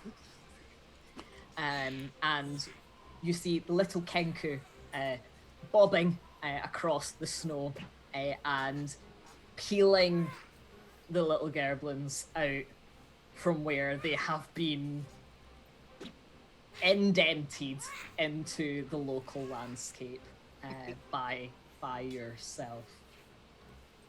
I look to the crowd, or the people that they're watching, entertained, and I just put my arms out either side. And that takes... Do me a performance check. New Zealand is 64. Not 20, which takes it to 28. Yes! It's 100 dice, baby. Ross Don't let that little Craig. ginger bastard touch these dice bits.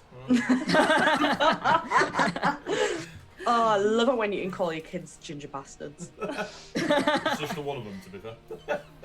I don't care if it's one or both of them. I love to hear it. The people who had been sitting around are all standing and clapping and cheering.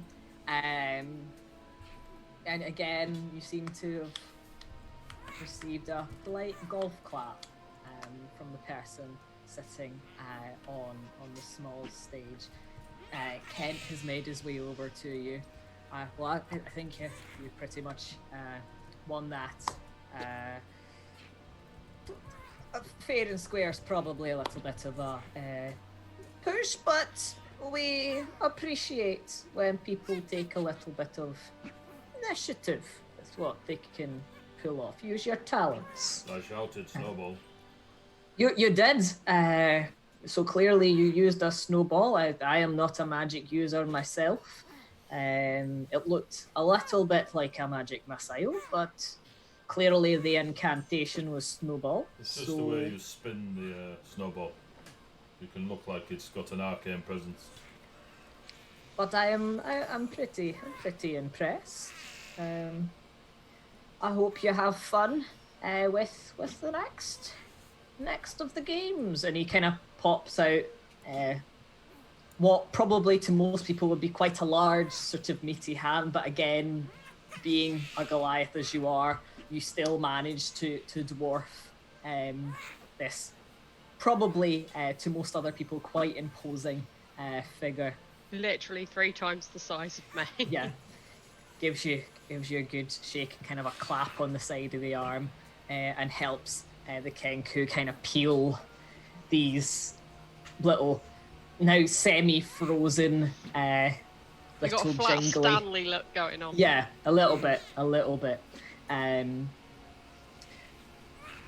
Jack rushes over. See, that was good fun, was it not? Still on the floor. Medic! Is she did she get hit? Is she? Trauma. I think she's not keen on the conflict of 5, whatever they are, throwing snowballs at her.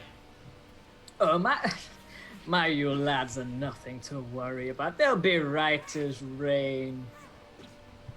Won't Sorry, they, Ulla? Is that a good time to take a break, maybe? Yes.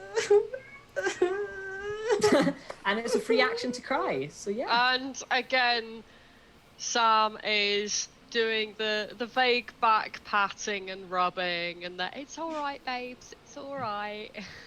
I just want to go home. I'm working on it, Rose. I'm working on it.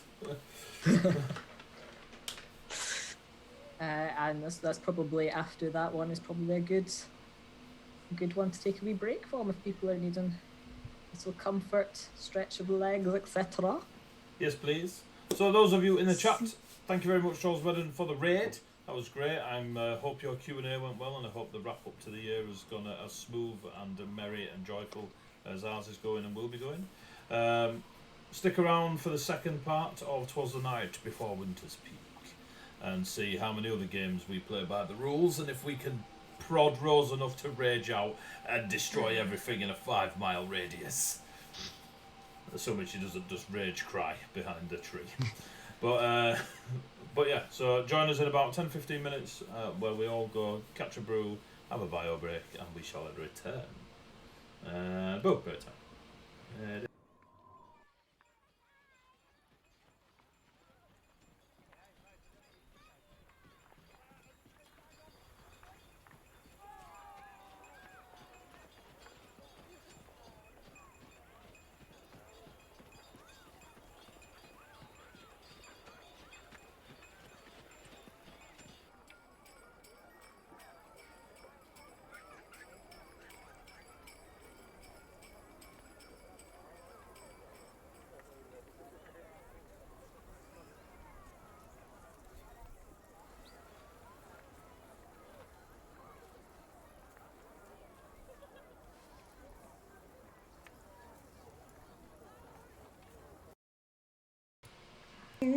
Hello!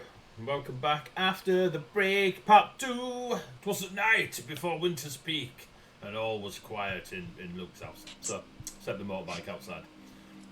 But, Mr. Your Master, take us away. Please.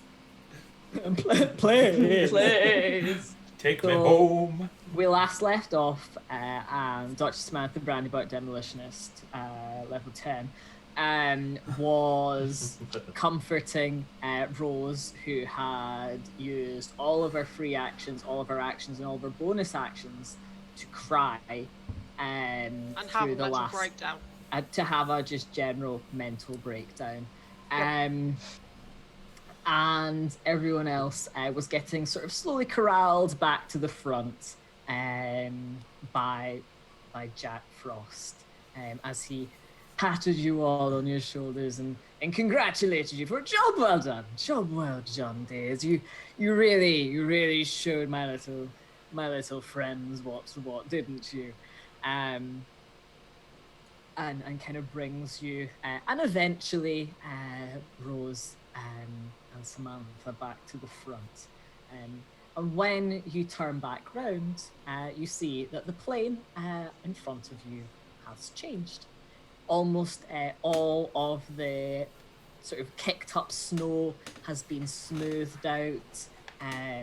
All of the little sort of hillocks and sort of bits of low cover which had been built up have now been left so they are nice and smooth across the ground.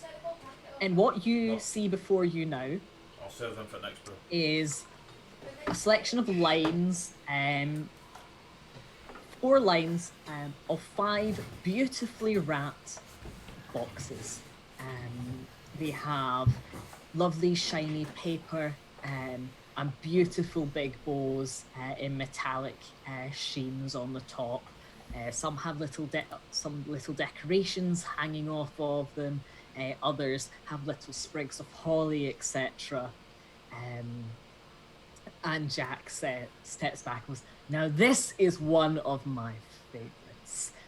We like to play a little game of guess the present. And you can get some presents, but obviously as well, there's some little booby prizes in there too. Got to keep you on your toes. But this, we've got some really good ones in there. And they're also beautifully wrapped as well, don't you think?" Yes. Yes. Oh, come on. It's not as bad as all that. I mean, I don't rightly believe you. I mean, has anything that I've told you been a lie? Not yet, but there's still time. He won't lie, he's Fae. But if I'm here for blowing something up, then we're all here for doing something wrong, so no one is here to get nice things. I didn't blow anything up. I haven't done anything. I've just been going from city to city for the last 10 years. Okay. No one's perfect, is all I'm saying. What? How dare you? Nobody's perfect. Can I have an insight check from Samantha when you say to him that he's Fae? I mean, you could, but I just threw my dice across the room. So the answer is no. So, I've taken Jeremiah's die, and we're going to try again. No, this way, Simon, it's alright, I've got it. How many animals so that have you got is that an you talk to? 18. What was that, sorry? Oh no, insight I think is a +4. Let me double check. Where are you hiding? No, so it's 17. Sorry, my bad. 17. As you call him Fate, you see that he kind of quickly glances up towards the figure on the dais, and also that he seems a little bit put out. He literally said winter court. Only Fae have a winter coat. Only fair in the winter court, apparently, as well. But obviously, that's Luke saying that, not anybody else. No, it was Luke's said also in a small Jack prick. voice. You knew this. Don't act so surprised. So, who would like to step up and pick a present first? No. Oh, come on. Come on, Rose. Come on, pick a present. And he kind of like hooks his arm in You're yours. traumatizing her. No. And Jade, if you could roll me a d20, please. I'm like that cat, that really old. Charlie! Yeah. Charlie says, always tell your mummy. What did you get? These dice are cursed. It's a 1. Oh, God. We've got 2 rerolls. I mean, you can re-roll on it if you want. I'll take a reroll. I'll use so those were wish dice, the fancy wish dice. Those are cursed. The DM dice are cursed. These are your dice from my advent calendar that you gave me. Are these cursed? As long as it's not a 1, we're alright. Not cursed. 19. Ghost. So Blessed. he goes, gives you a little push. He goes, come on, go ahead, pick one.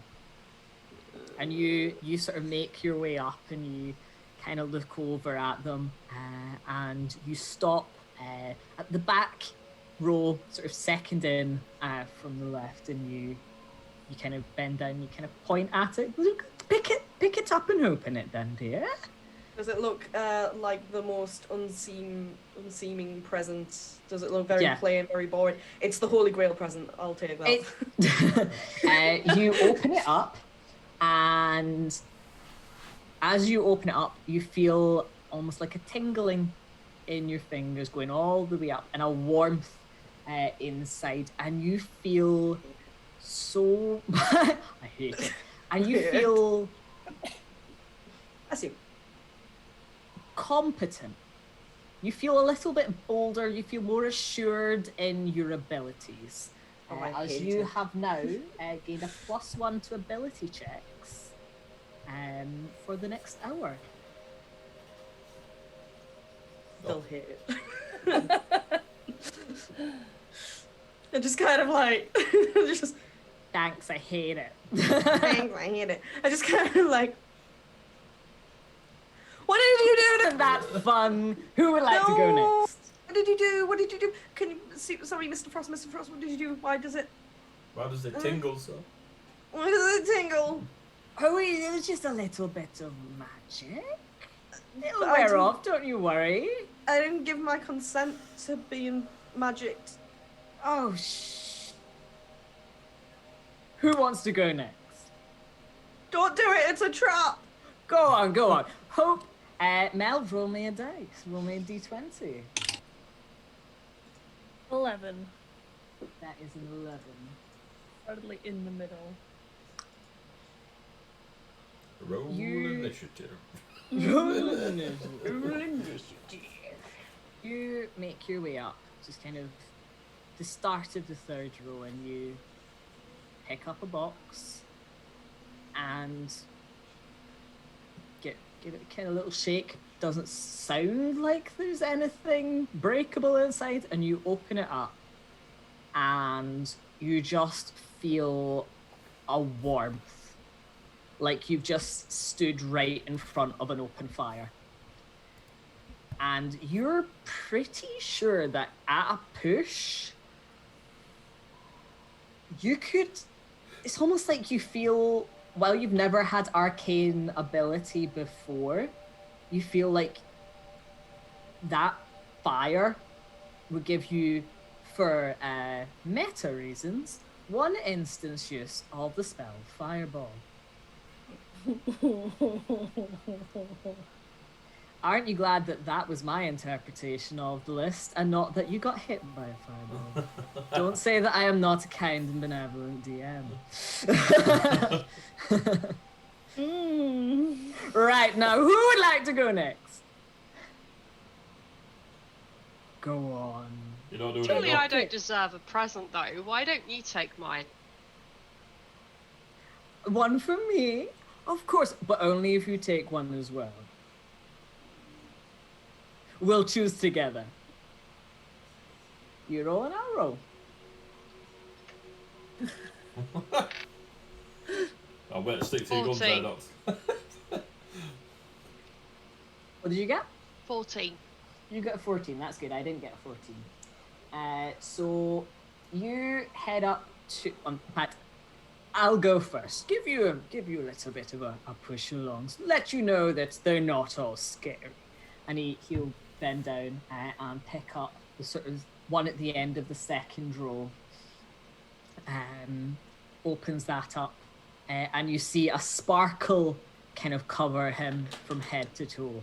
He goes, well, see, it's not that bad. On you go, and you head up and open your box, and similarly to Rose, you feel that sort of warming tingle from where you kind of peeled off the bow, and you now have a +1 to saving throws.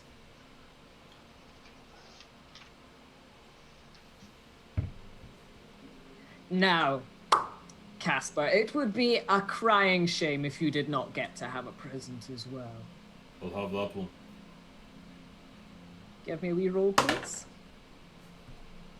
18 on the pink. It's redeeming itself. It's redeeming. The stank of the ginger child has I've just took a bit of fairy liquid to it in the break, and it's all doing better now. You bend down and you open up this beautifully wrapped little present, and as you open up the box, you feel bolstered.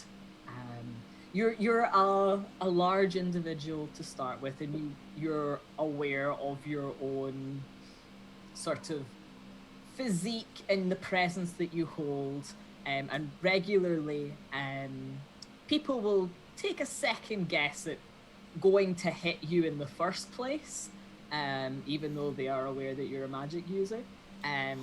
But you feel like if they tried to hit you, they wouldn't succeed as easily as they might have in the past, be that with a new little something. That you just have that confidence that comes from having a +1 to AC. Shall I take a that? Now, wasn't that fun? Would anyone like to go again? No, thank you. Oh, go on. There's still presents. How many presents are there? It would be a shame to be greedy and not share with everyone There else are still here. 15 presents out there. There were 4 lines of 5. Oh, but these presents are for you. Well, maybe I'm learning the error of my ways and I want to share. Swan die. What's I Winter was speak gonna if you say, I can't think share you got- presents with everyone? Well, we're sharing them amongst ourselves. Whilst These were gifts for you. whilst Jack and Sam are having a word, I'll look at Hope. Yeah. For that one. You go for that one. I'll go for this one. Let's go. I will. What have you rolled? 17. And 7.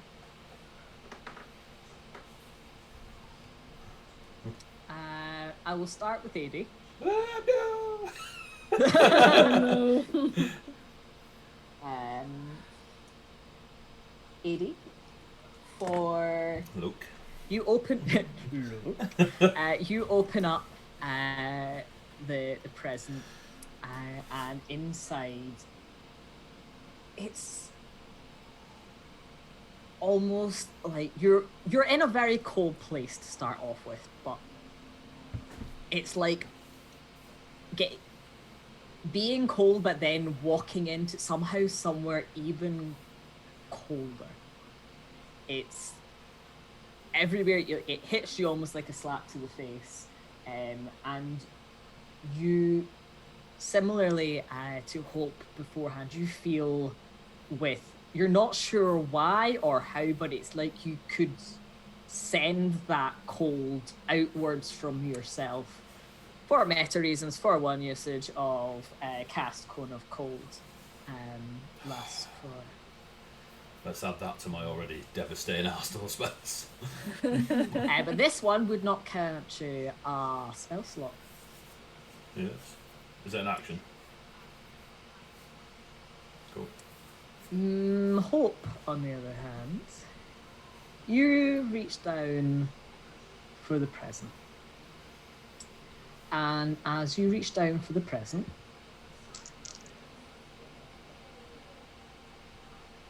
there is a deafening crash from the center of the little village.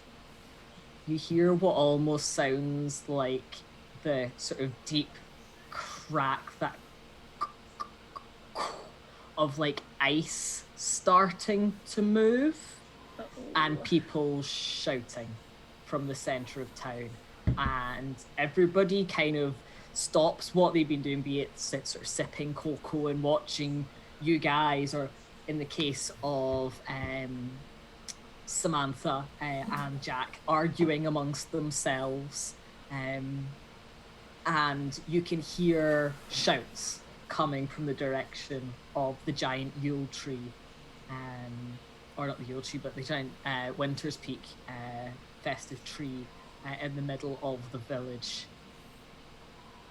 Hope will immediately leave the present alone and go and grab her sword and shield and kind of start heading over that way.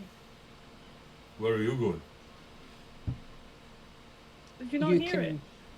Samantha backs off the ice. If we're stood on the ice and there's terra firma, I want to be not on the frozen lake if the ice is cracking.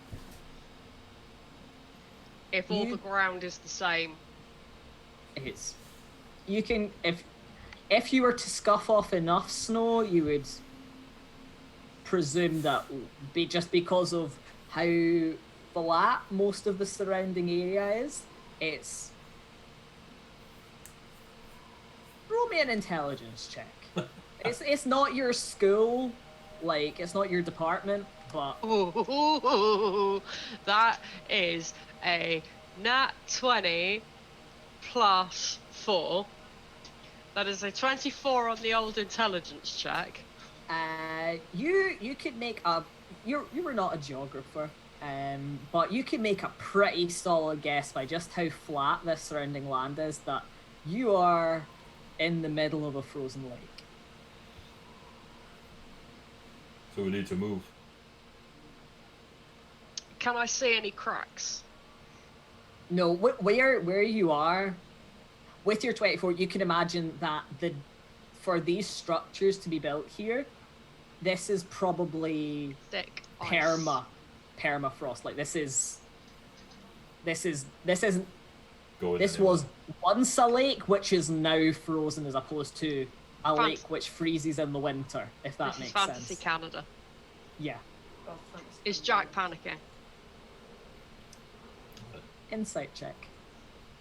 Laughing his little goatee off. 19. He looks surprised.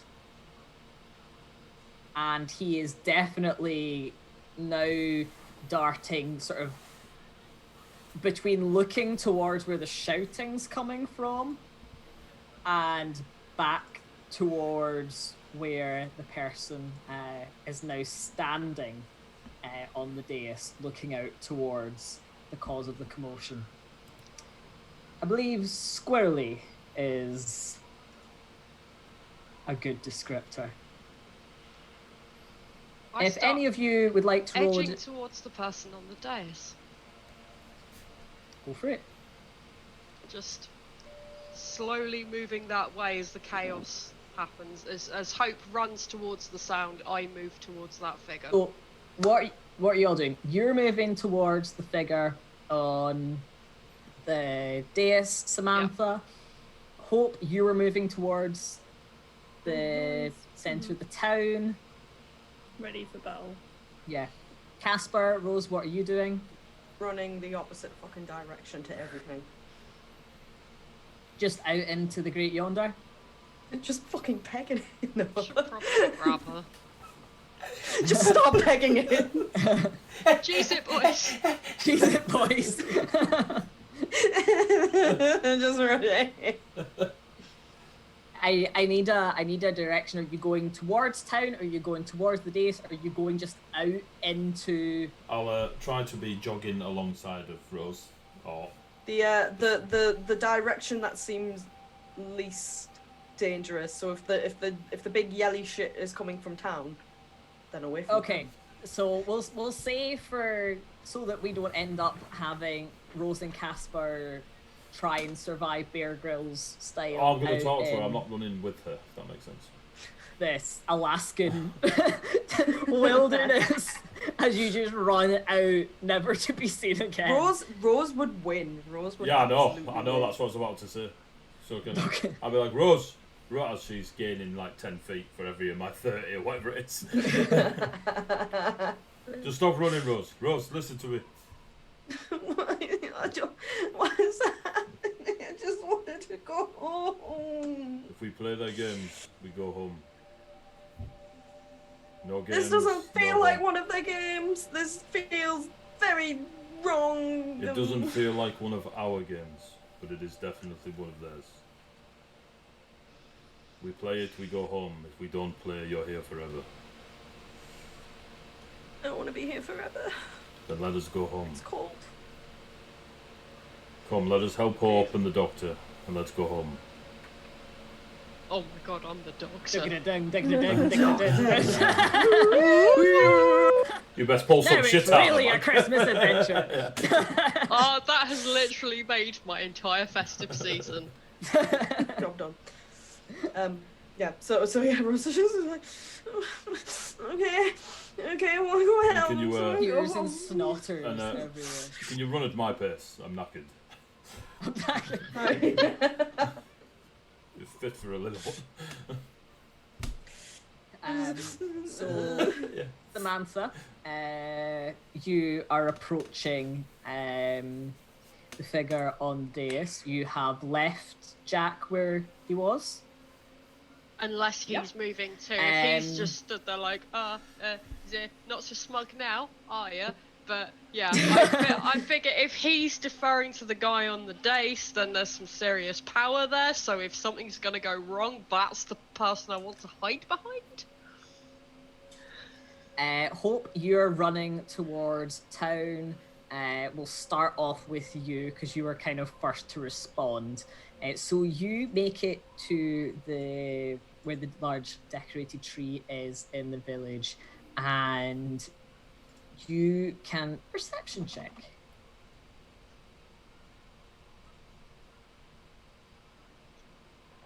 Uh, 19. Gone, Mel. Finally. It took 3 weeks. Well, it takes me plus 3 6 weeks. perception. We started playing in March. As you kind of come up and you kind of slow to a jog, you see the great big tree in the center of the square almost like wrestle itself free of the ice, and you can see what you think kind of almost passes like Crown's Guard, like stumbling away as all these decorations lurch and sway as this tree basically climbs out of the ice. You think that's possibly the cracking that you'd heard. But what you also see with the 19 is some little blue friends covered in jangly bells, skittering around at the base, cackling away to each other, and some almost like trying to climb up into the branches and swinging off in. Kind of just Send me hefts a short sword and is like, you should have killed more of them. Back on the field, away from the screaming and crying guards and the manic pixies, obviously you have managed to finally get Rose to stop sprinting into the depths of the Yukon. Casper, congratulations. And Samantha, Dr. Samantha Honeybutt, Demolitionist level 10, has reached the dais, where you now look up upon a figure who's easily pushing 8-9 foot in height, and this large, heavy set beast beside them, with this great sort of thick plush white and grey fur in their hand, just kind of, or what you assume would be their hand, because again they've got this big heavy fur cloak on, with the big sort of ruff that kind of just their eyes peek out from the top, and then this kind of wooden structure, which it's hard to see almost. Are they made entirely of that? Is it something that's sitting on their head? Quite what's going on, but what almost seems to be a hand is kind of resting on the top of its head, and they look down to you.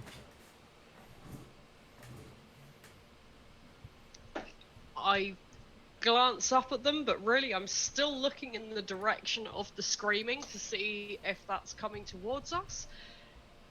It's just that if all else goes Pete Tong, at least got someone to hide behind. This is a pretty sizable person to hide behind, in fairness. Also, he seems to be the most powerful person here, so if this is like his pet tree that's run amok, it's not going to go after him, so I can hide behind him. Or he can put a stop to it if it's not part of the games, so I can hide behind him. Or this is supposed to happen and he'll tell me to go and fight the tree, in which case I can just start lobbing Molotovs. You've got it all thought out, quite frankly. So this person looks down and then glances up across the field. Let's see.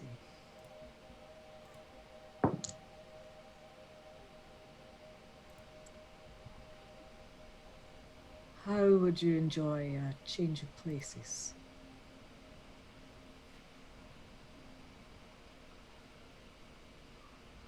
Another one. Another one? If I was in a different place last night to where I was this morning, that was a change of places. You hear a light laugh that almost sounds at odds with the voice that first came out towards you. Almost, it sounds somewhere between... I don't know if you have ever heard like icicles like cracking and falling, but kind of that kind of very light sort of splintering, not quite musical enough to be described as bells, but this is true. But I would suggest an alternate proposal for you. It would seem that, and they sort of slowly raise their heads and stare out across the field, and give me a perception check. Just because obviously you do not have the lighthouse-esque... Not from like 4 foot off the ground, no. Oh. Ooh, that is a perception. Yes. That is not the same as insight. It's not. You're correct. But it is the same modifier for me. That is a 12. That is a 12. I would say with this landscape, you can't, it's less what you're seeing and more what you're not seeing.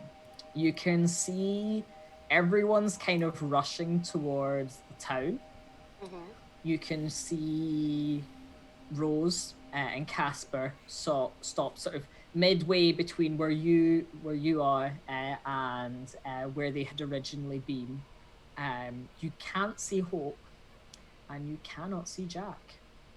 Coward. You also cannot see any of the Yule lads. Not that I would have trusted anything I saw anyway. I don't trust the Yule lads. And Why then not? I don't trust Jack. I don't trust the person on the days as far as I can throw them. I'm clever enough to not start picking a fight with them. It would seem that someone has got ideas above their station. I would suggest that if you can sort my problem, then we change your boon. What's your problem? Who's above their station? And this person looks out across to where you can just see the top of the Winter's Peak tree starting to sway and lurch. And looks back down to you. I think you can see who's suspicious by their absence. I would suggest that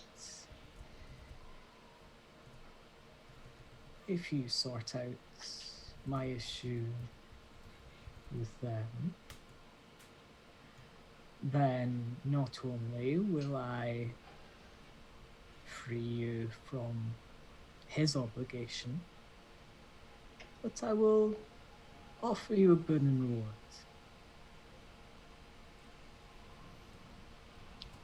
Oh.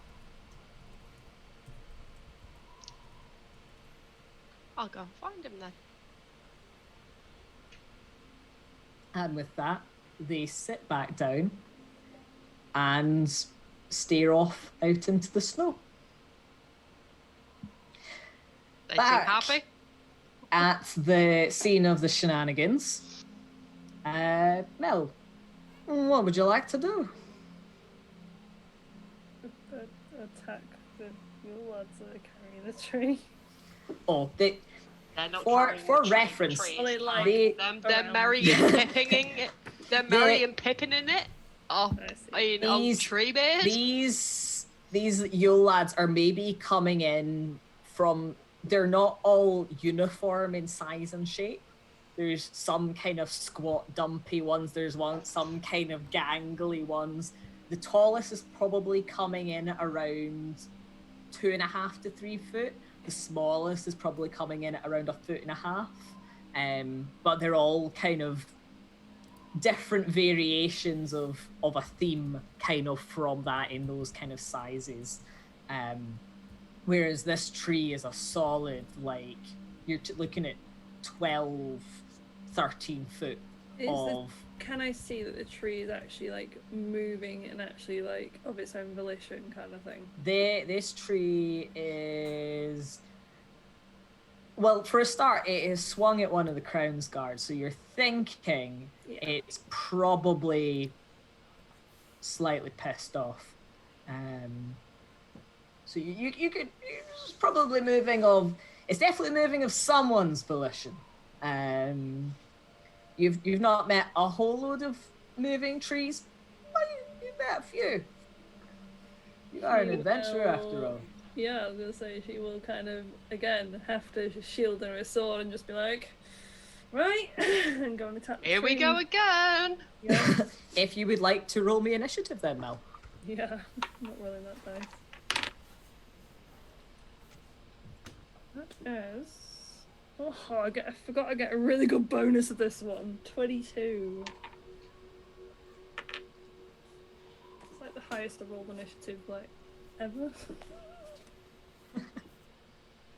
That's not true. Pretty true. No, it probably is. Even with Aries +7. Yeah. Initiative 10. Yeah.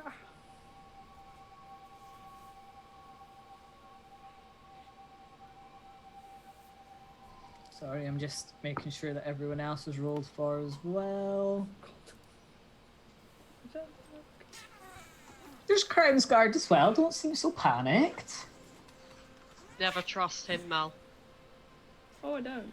I've known him for far too long to trust I was going to him. say, he's your best friend, therefore never. Do you think I trust Sarah? No. No. On that horrible note, at this time of giving and good cheer, Give me that, you smug prick. you're at the top of initiative, Mel. Oh, get So me. go slap a tree. First time ever. The first time for everything. Right, okay. Short sword. That's what we're going in with. Ooh! 17 plus 8. Get him. Does that hit the tree? 17 plus 8 would... Yes, you hit the tree. Yay! okay. God, this is so weird doing this for a different thing. It's not going to be very much damage though.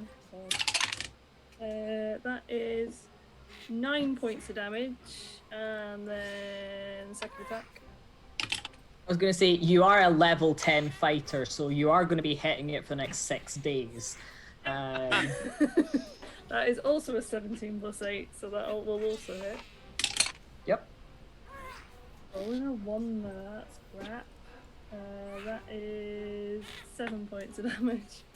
So we're at 14, is it, so far? Yeah. Damage? So, I don't remember what I said the first time. And then, yeah, we are gonna action surge. Oh, that's not gonna hit anyway. That is a 14 to hit. Nope. Nope. Can you make me a wisdom saving throw? If that's the end of your turn. Oh yeah, that's the end of my turn. What did you get? We've got to reroll. We've got to reroll. Wisdom. We have got a reroll. I might use the reroll. That's not 20.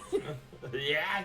It's gravy you time. can kind of, as you're kind of stumbling away, you can see that you were expecting more of the Crown's Guard to have kind of rushed in ahead of you, seeing as they were up. But you can see, like, it's almost like the swinging of these magic, like, little baubles.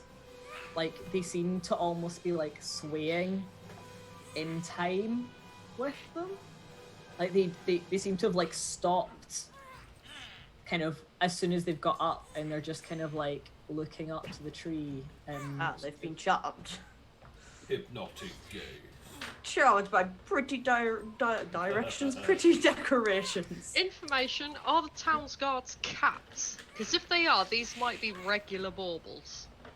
That is true. Didn't think of that. Are they cat boys? yeah, you didn't ask about. There's a mix of races amongst the people inhabiting. So there's probably a tabaxi there. There's at least one tabaxi. Back to Is y'all. he batting at them? Back to y'all.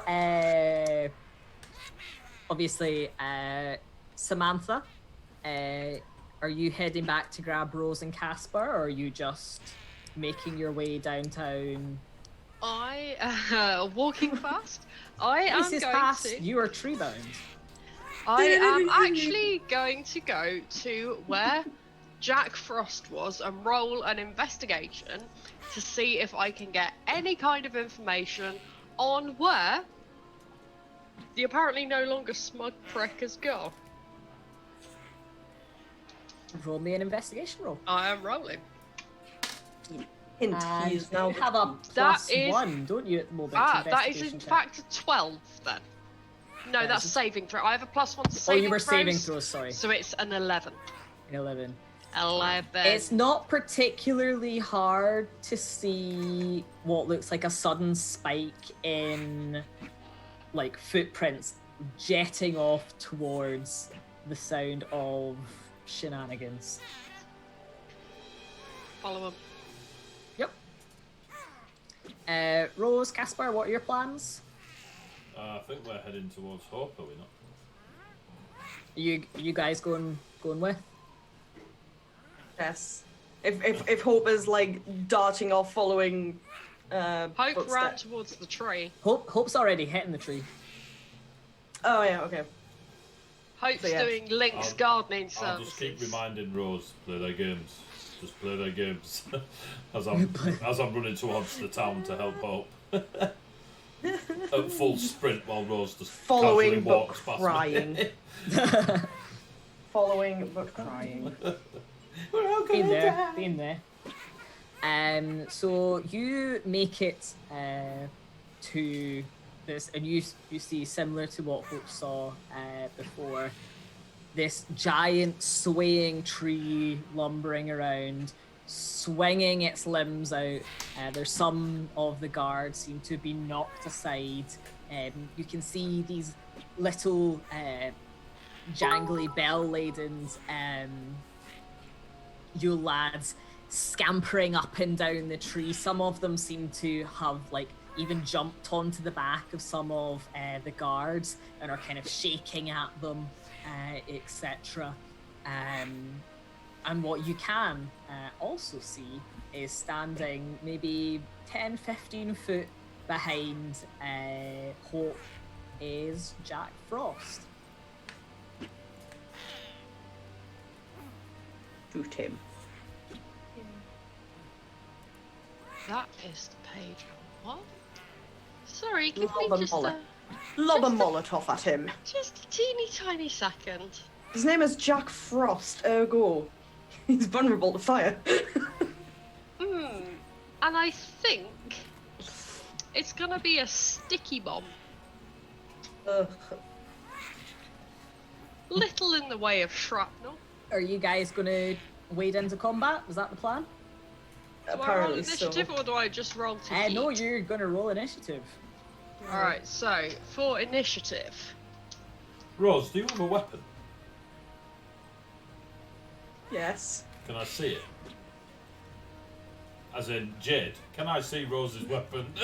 Yeah, you can see. She has Show a me your weapon, lad. she has a rapier attached to her. A rapier? To her left hand side. She's got a rapier on her left hand side and a dagger strapped to her thigh. Fucking hell, barbarian. That was a 15 for initiative. Yep. What did the rest of you get if you were going to weigh in? Oh god. Initiative is 13. 21. Off you go, Rose. Come on, get in there. I'm gonna use that 21 to peg it. One. Yeah, sorry, Casper, you're just going to be spending all of your movement pulling her back towards the fight, it would seem. Oh, I've done my bit. Oh.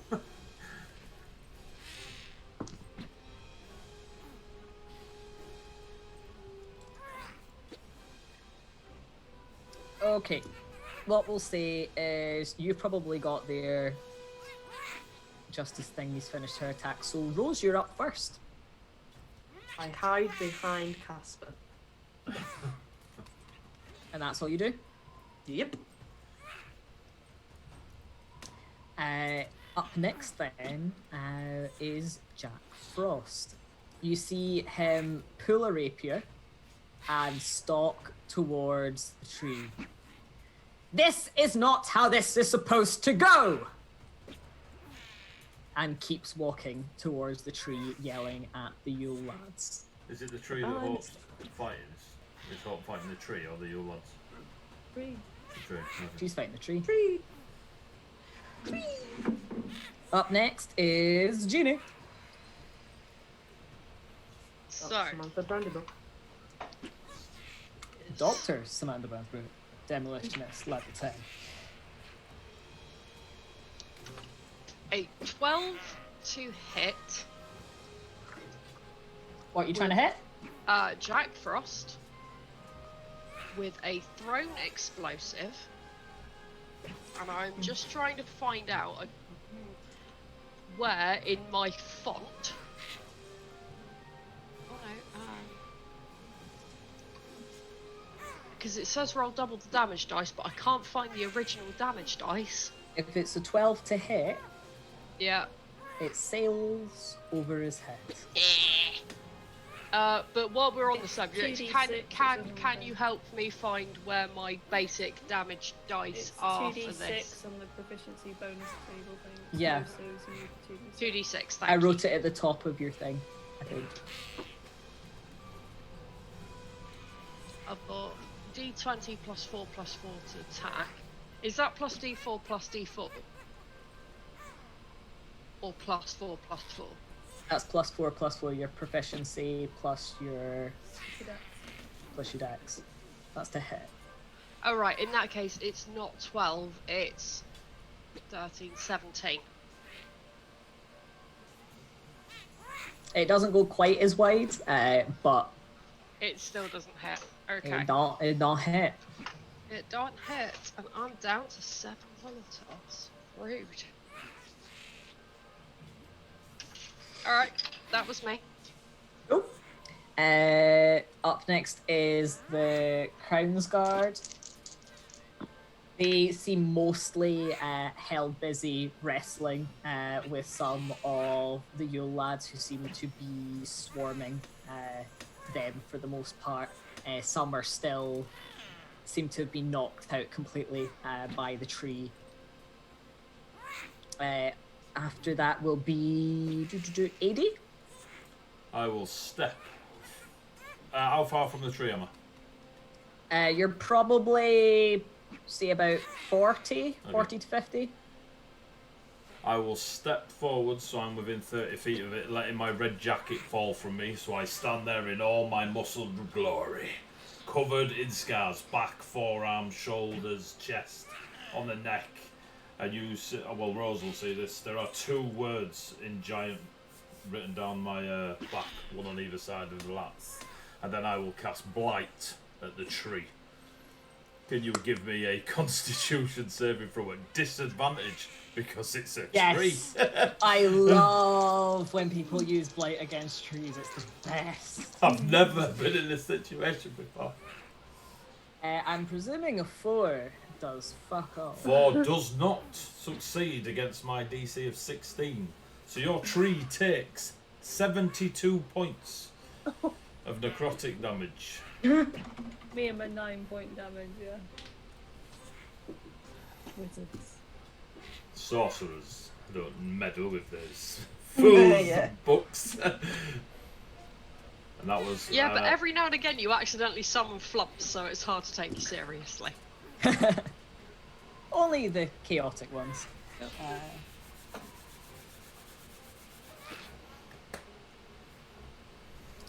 You let off this blast of sort of potent necrotic energy, and you watch as it sort of fissures along the ground and like speeds up the trunk of the tree, and as it kind of hits the tree, you can see like and shoots up out towards the branches. You can see the needles fading to that brown and sort of falling away, and sort of littering the ground. So as it sweeps, you've almost got bits of it like falling off and sort of crumbling away down. You would say that it almost gets about halfway up one sort of lower side of the tree. Seems to now, it looks like, you know, the kind of Christmas tree that you see kind of mid-January, it's sitting out the back of someone's like garden shed, and one side of it still looking, you know, if, from a distance it might not be too bad, but the one from the front, it's looking pretty nasty. It's looking like a mid-January Christmas tree on that one side. It's not happy. Welcome, Raiders. Ooh, many triple friends. raid, guys. Wait, Triple whoa, raid. whoa, yeah, Triple whoa. raid. Combo. Combo! And yeah, you've done a hot minute of Then in fact, one sec. bonus action. Give us a sec, because if that's crumbled, then yeah, and also 2 Yule lads who had been in that part of the tree that's crumbled away have like scampered to try and like get a grip of it and like fallen down and backwards off of the tree and have like landed hard on their backs on the ground. And as your bonus action, I will summon a hound of ill omen. The hound appears in an unoccupied space of my choice within 30 feet of the target. The hound has an initiative of 2 seconds. An amount. Of There is an 11. amount. Its initiative is 11. is 11. It can move through creatures, as this is a hound of shadow. Nice. If it ends its turn inside an object, it will take force damage. It automatically knows its target's location. Is the tree destroyed or still going? No, the tree's still going. Its target is the tree. If the target was hidden, it is no longer hidden from the hound. It's a pretty big tree. Yeah. What's not hidden? So yeah, so it will stick around for 5 minutes, act on its own initiative as a slightly modified direwolf, and will attack the tree on its initiative. I don't believe Well, it gets its to initiative, unless you have anything else you want to do on your turn, is next. go now. I will just turn to Rose and say, play the game, and nod towards a rapier. Oh, it's its go next. It will attack the tree. The shadowy direwolf will bite with a 18. 18 hits. And it will do 14 points of piercing damage. Cool. Is Hope within 5 feet? And do they class as an ally of the wolf?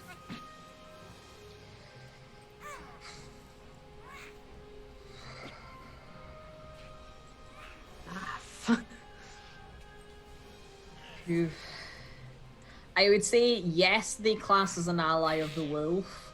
I would say cause Hope backed away after she attacked, then I would say, did you not? Didn't. Then yeah, you're within 5 feet. Cool, it's not a crit. But can I have a DC 13 strength saving throw from the tree? Yep. As the powerful jaws of the direwolf try to knock it prone. That was the nat 20 plus 6, so it's Cool, doing good. it is not prone. That is a hellhound's go. Oh! Do love me a Up sorcerer. next is the tree. Oh shit, run away. Don't play the game, don't play the game. Small child. Don't play the game. The tree is going to swing down an arm, and it is going to. It's going to take out one of the guards, and it is also going to take out the Yule lad that was on top of the guard. And you just see that like this big branch come down and just batter this person and this little like straight across the ground, and they sort of slide in to the building wall across the way. And on its second attack, he is going to slam downwards towards Hope and your big soft dog. As long as it's the dog, I'm happy with that. AC 14, I'm assuming you've smashed it to bits. Well, that was in that 20. Polish rebuke. It's hitting the dog, isn't it? Yep, it's hitting the dog. Yeah. It's not Rather, it's hitting hitting you. me. No, it's hitting down towards you, but it's aiming for the dog. Yeah, he said and the it big is soft going dog. to big soft dog.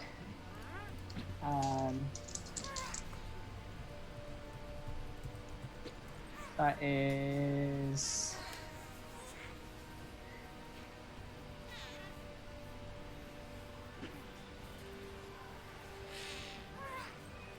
sorry, doing quick math, Sorry, which I'm not okay. good at. It's alright. That's 32 points of damage. 32, it might be dead. Yeah, it's gone. I would like to say to the chat, before anyone says anything, that was not in repayment for my horse. It was just how it happened. Totally not because of the horse last week. Because Definitely it was that or... It's not I was retribution gonna- for the horse. In my defence, I didn't feed the dog to the tree. Like, somebody may have fed the horses to gargoyles, I'm just saying. That is true. Next time though, you on the other hand. So next up is the Yule lads, and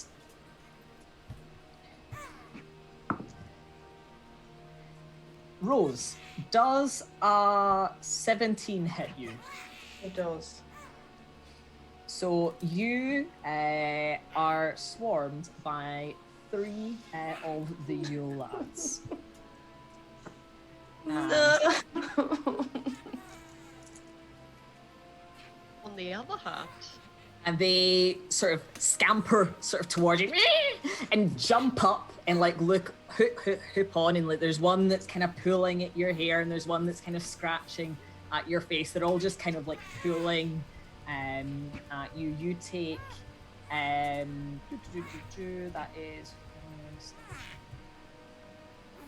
is 18 points of damage total. just so you know, Luke, those noises are never getting old.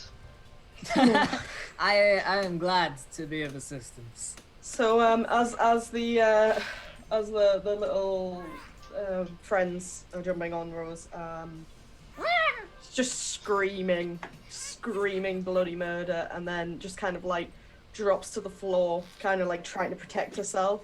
So again, more fetal position. Just stop trying to like cover her face. She's just kind of like, you know, hiding herself in the snow, trying to stop herself being damaged. You go this entire one shot without raging, I will not be happy with that. I swear to God. Don't do this to the James. Top of the round is Mel. So, Hope, what are you up to? Hope is gonna tap tree again. Woohoo! Get some short sword going on. That, my friends, is a nat 20. Nice! Yeah.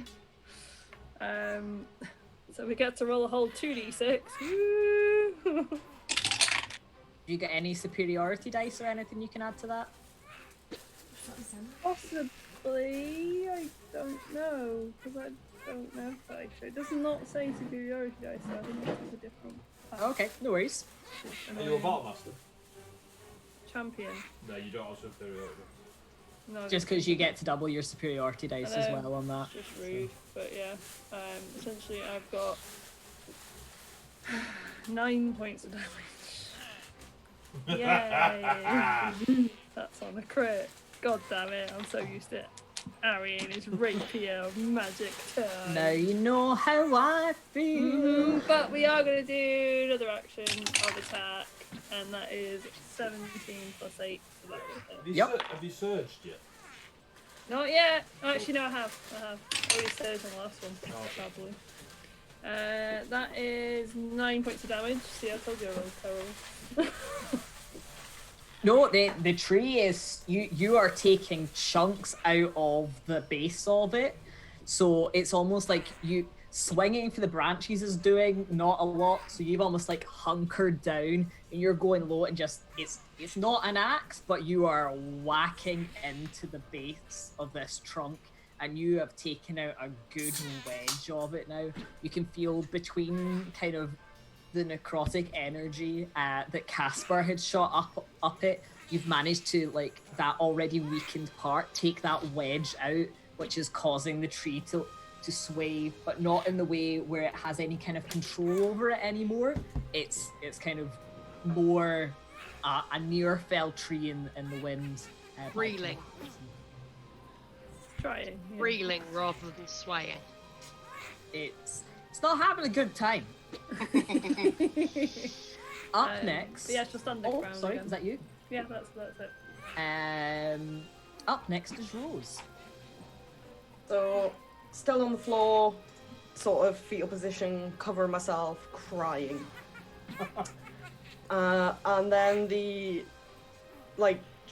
just goes still, completely still, not moving at all. There's no sound coming from her. And it's completely silent for like 1 second, 2 seconds, 3 seconds. And then there's almost like a very sort of, do you know, like when you see heat waves? You can see almost like heat waves coming off, and there's a sudden boom, and it kind of like goes across the immediate area. And almost like a red sort of haze surrounds Rose. And as she kind of like pushes herself up off the floor, again, very anime-like, you know, where it's like their black silhouette, white eyes, beady little pupils, and in the background you can almost visibly see like this big looming red menace behind her. I would like to rage. your Naruto. I would like to rage. Yeah, you would. Make. You So may. as I get up and this very anime scene seems to be happening, I just kind of stand there. Oh, Rose, what have you got yourself into? And then just kind of puts a hand up, and feels, and I would like to grab one of the little doohickey friends. Roll to attack. This will go as an unarmed attack. 20! Yep, you grab it. I grab it. It's Let so me just- taken aback. It's like, Just, that's on the Bardic Inspiration dice. You can get your own on Bardic Inspiration. Let's see. So Technically, we've my got- nat 20 was on one of mine. So yeah. I look, believe. even Mel can roll a nat 20 on Bardic Inspiration. Yeah. Nice. Nixie So it's dice, thank you. just a flat. I miss- It's just a flat 6 points of damage. I don't get to roll anything for it because there's a normal arm strike. Yep. Are you So just throwing it off? Or are you? I'm Shanking throwing it. it. I'm gonna throw it to the ground, and then with my second attack, I am going to pull my rapier out of my holster, and I am going to. Chuffing holster. And then I'm gonna what? It's a sheath, not a holster. Sheath, whatever. It's supposed to be a barbarian. We're gonna pull my rapier, and I'm just gonna. Roll to attack. Kebabs.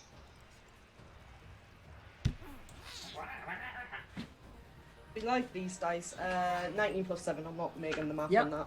16, 26, whatever it is. It hits. It hits.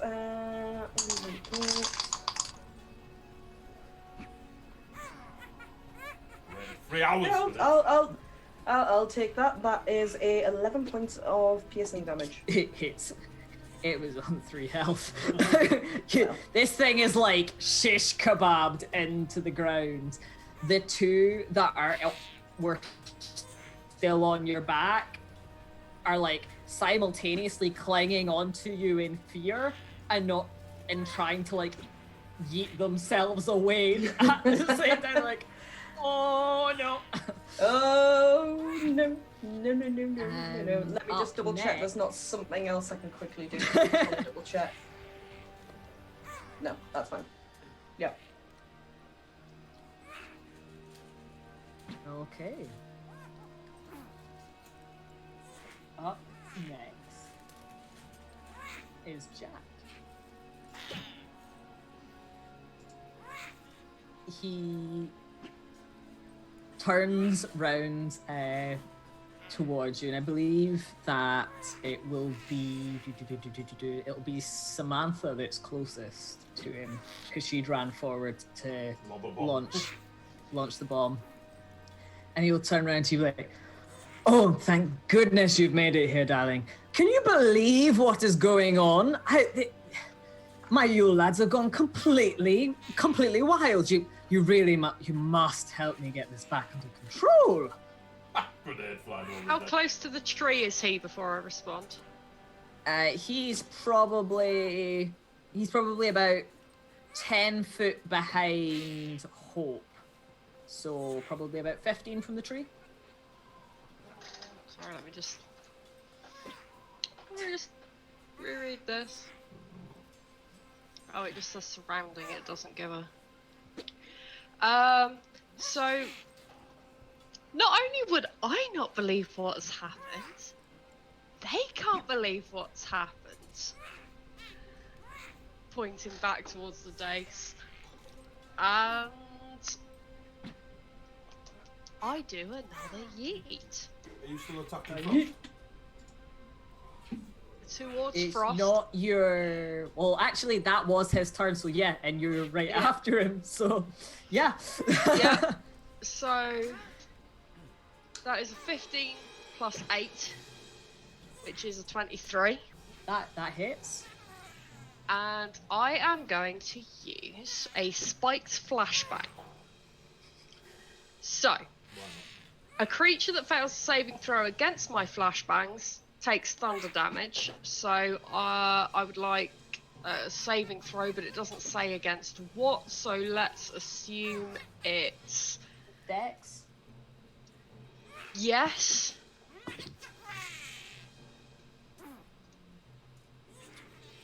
Jack is somewhat taken aback, which is surprising, seeing as how animus you've been to him the entire time. But an 8, I'm presuming, does not save. No. No. So he takes a d6 of thunder damage, which is 1. Oh well. And then the dangerous casing of the spiked flashbang pierces the target and surrounding creatures with spikes. On a What's... hit, it just says surrounding. We'll say within 5 then, I Okay. suppose. On a hit, the target takes piercing damage equal to the ability modifier you use to throw the explosive, which is my dex. The thunder damage caused by the flashbang is also increased by the same modifier due to the shrapnel. Okay. So, In terms of math, Jeannie, what did you do to me? I'm... 4 plus 4 on it, so it'll be 8. Well, no, it's d20 plus 4 to hit. Yeah, Then which you did. it's usually 2d6 of So roll- damage, Yeah. which is... Right. And 10. then you...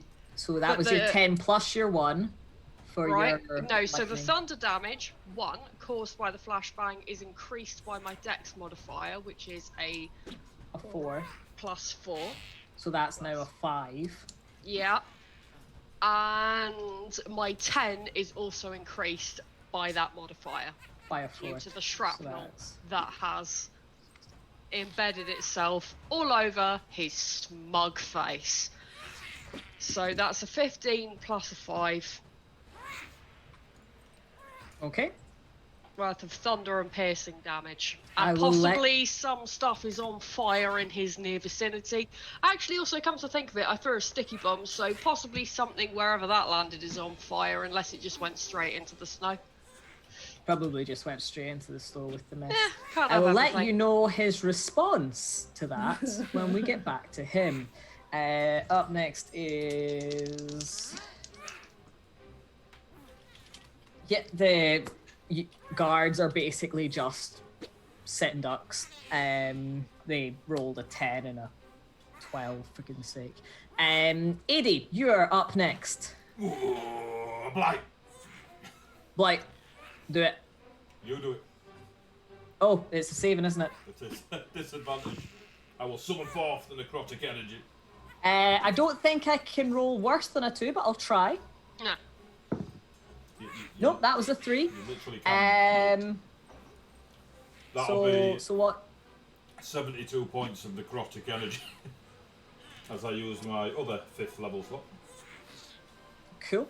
You hear a deafening crack as the tree splits up the middle and begins to fall. Can Hope, can you make me a dex save? And Oh no, I can't. I can do that one. Samantha, can you make me a dex save? And I'm gonna have to get Jack to make a dex save so that they don't get mashed by a tree. What about the little ones? You betrayed me. Oh, the little ones, you over killed this tree so much, I'm gonna say that they got taken out Well, with 17. 17. Total. You manage to duck and roll out of the way. Jack flings himself out of the way. Hope, what did you get? That one. Right. Squish. So, right, what was the size of it? Okay. That is... You take 18 points of bludgeoning damage as this tree just slams into you on its way down. The tree and the hound are no longer involved. The two remaining Yule lads who were on top of Rose, one of them just cheeses it. He's just off. The other one is going to hit at you with a 16. Hits. And does 3 points of damage. Reduced to 1. Yeah, it is. And then attempts to cheese it, so you will get a... In fact, you would get a Yep, act of opportunity on both of them, because they Only both one liked of them. it. Only one of them. Only one. Only one of them, because one's... Okay, cool. No, I should go do it once a turn. Okay, cool. Cool. So I will rapier the one that is trying to fuck off after it hit me. Just in spite.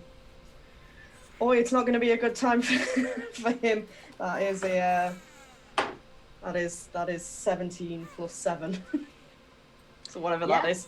That hits. Yep. Cool. That's 10 points of damage. You hit this, you lads, and like you've like pierced it through into the ground, but it's still like staring up at you. There's such a menacing grin on my face right now. Anything else you're wanting to do on your turn? I mean, that was my reaction, not my turn. Oh no, it was, wasn't it? That's you lads, so we're back up to Mel. Hope. Hope kind of winces a bit from this tree just hitting her. An Jack inconvenience. Frost is... I know. Jack Frost is behind her, isn't he? Yes. Well, he's now kind of off to the side because yeah, they had to fling themselves. Yeah. Are there any bodily. Yule lads close by? That only two. No, you've got the one that's probably running as far as they can away from Rose, but that's probably nowhere near you. There's the one that Rose has literally like bug on a pin into the ground, and the tree is down.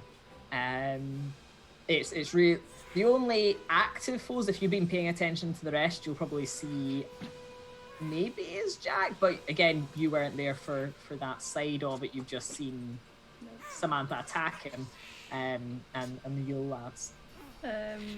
She will just ready in action for if the Yule lads come anywhere close to her, she's gonna try and hit them if they come close. Cool. So you're gonna hold an action to attack. Yeah. Up next is Rose. So I have one boy currently pierced, right? Yeah. Yeah, I want to stomp on his head. Roll. You are now Samantha's favourite. Roll to brutalize a Gerblin. What am I doing? That's the right It's a one. bit What of am I doing? American History X, but we'll roll with it. 17 plus 6. That hits. Funnily enough. That's 3 points of smashy damage. That. It makes you feel better. It's an advantage because it's prone. Oh, but even like if you want to try and get the 1 hit point remaining, if you want to waste a possible crit trying to hit that, then by all means roll that advantage again. But it dared. Indeed. Yeah. Um, I just raise my foot down on and then just smash it and then sort of like, side to side squish it no, in. Just it's peering dead. down it and just, you fucked up. You So fucked up. Yes, babes. Yes. Now, Flashbacks. who's next? I'm having flashbacks. Up next is Jack. He spins on to you, Samantha. You little bitch! This is not how this works! And he is going to attack you with his rapier, which is quite fun.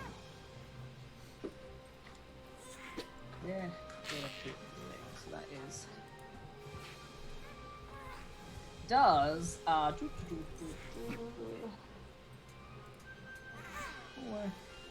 does dirty 20 hit you? Yeah. That's you. So you take 5 points of piercing damage and 3 points of cold damage. And I bang my elbow off of the table. Good job. So that was 8 points of damage total. Yes, Okay. he is just a single. 70, 66. Alright, okay.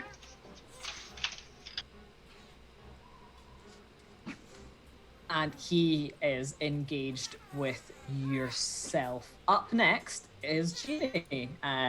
So Samantha, rebuttal. The thing is, because I'm now engaged. I want that open.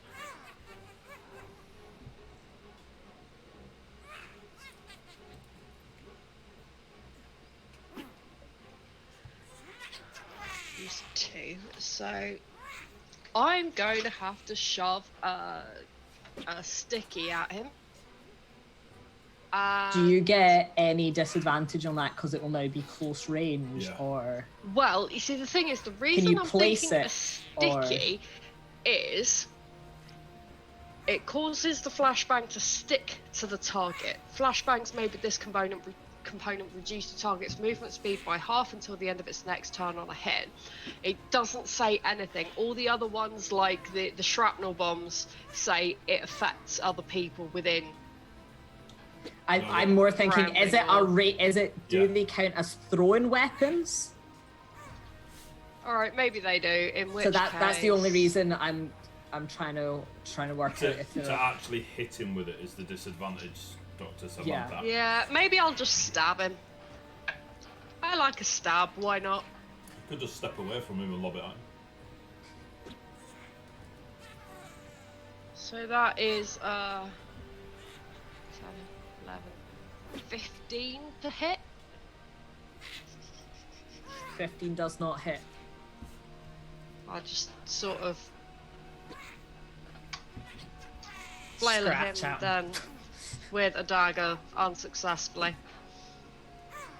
while I back away to a good bomb throwing distance, saying, He is. "It's not me you should be worried about, though." Going to lash out at you as you back away because you're moving out. Does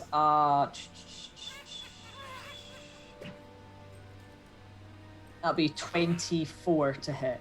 Jesus. Yes. So that is 1. That is 13 points of damage total, of which 4 of them are cold damage. What's the cold damage do aside from damaging me? Unless it's if you have, some people will have, say, resistance to cold, or you might be more susceptible to cold. So that's the only reason I've split it, Okay. because it's the damage Okay. that the rapier does, and then the damage that the magic on the rapier does on top. Right, with you. Okay. Crown's Guard, we're just going to say for argument's sake, because they have rolled so incredibly crap, are now just staring in confusion around at themselves and trying to help the ones that have been bludgeoned into trees back up. Next will be Casper.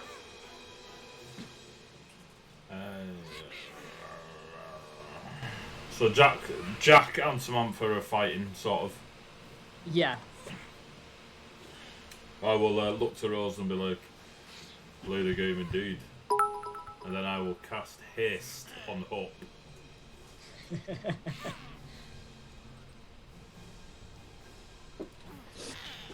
So I will cast Haste. This allows you to do a shared total of attacks.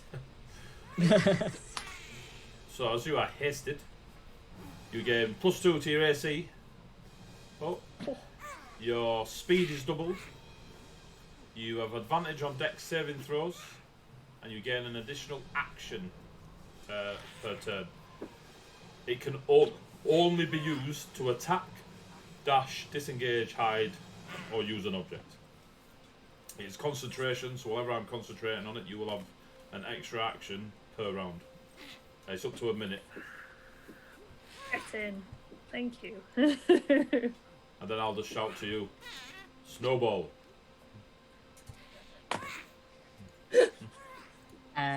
Next up, top round is Mel. Hey! Okay, so... Would you look at that?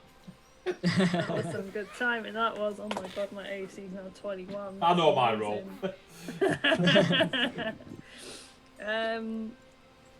So, the Yule lads are... Well, the Yule lads and Jack are kind of having a little time, but... Yeah. Freeze down, the Yule lads ran away, and Jack is being a little bitch about things. Yeah, but you attacked him, so... Literally don't know how struck first with a grenade. Yeah, I don't really know how Hope feels about that. I think she's more just like, yeah, sure, you know. So she's gonna run after the Yule lads. Well, you can run pretty quick. So. Yep. That was 100%, I'm sure, what Eddie had planned for you to do. Oh, yeah, 100%. I'm going to say, because you're going to have easily like 60 foot of movement now, you catch up with the Yule lad. Yep. And you're gonna hit the Yule lad. Roll your dice. I'll point at Hope, like, just as she's running off. Not that fun. Not fun. No, I mean, she might pay attention. That's not Operation Snowball. That's all. That's not... Snowball. Maybe I should have pasted Ross. That'd be. I should have really. 18 to hit. That definitely hits. That hits. Not like this puny amount of damage, but it's 10 damage. I mean, they're pretty puny little guys, and you cleave into this little goblin that just screams out and like falls to the ground, but is still trying to crawl itself away, backing away from you. Anything else? I'll probably kind of like look across if he's kind of like shouted with the snowball and gone, oh, okay, and then run it back across to Jack Frost. I like, you've just gone Any hill style. maimed this creature, left it alive, and hoofed it back in the opposite She's direction. not intelligent. We've No. established this. No, and we're seeing it. We're seeing Yep. it. Don't you worry. So you'll probably make it probably back to ish where Casper was, but with the movement from the Yule lads and how much you'd gone, like even with your 60, you've probably gone like 50 and then 10 back. If you use your hasted action to dash, you actually have 20 foot of movement to spend instead. Or if you want to do that. But you wouldn't be able to hit Jack. You'd just be able to get into a fight with him. Just get back to him. Did you How many times did you hit the? I only hit him once. That's what I was planning to do. Oh so yeah, I so get you, that to you get the could, action. if you really wanted to Well, no. get to the Yule lad, stab him, run back to Jack. Leg it out. Body it. Run back. Slap Jack. Run back. Like the beat test at school. I'm just, Yep. Casper's just got his hands in the hair like, what the?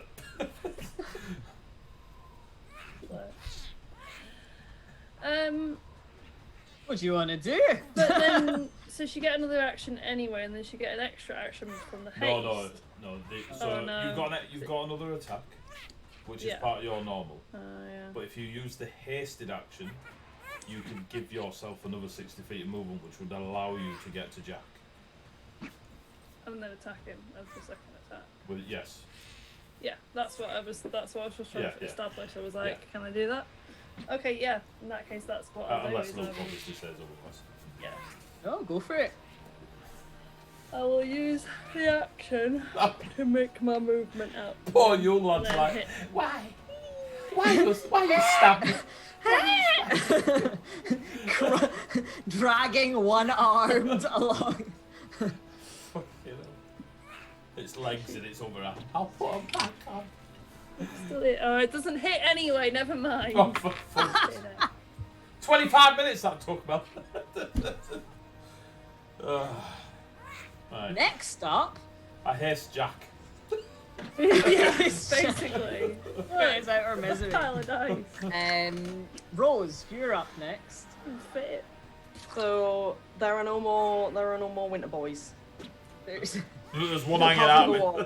Half alive. there's one slowly bleeding out about And then 30 there's foot off in Jack. one direction. And then there's Jack. So Then there's Jack. After stomping down on the one that I finished off last, I just kind of raise my head, look around, land on Jack. Oh, this is the one that was causing you so much anxiety, eh, Rose? Well, let me fix that for you. And I will stalk my way across the field towards Jack, rapier in hand. And as I get close to him, I will stab the bitch. Okay. Yes.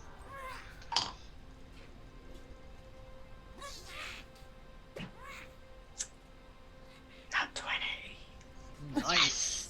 Yes, babes. Nat 20. Yes. Yes, babes. The creepy little Gravy time. halfling. Oh shit.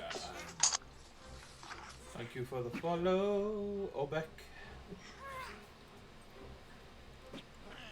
Obek. 18 points of damage.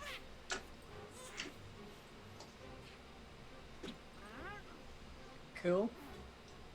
And then I will attack again. Just checking, hang on. Yeah, so I will attack again, but this time I will use my goading attack. Okay.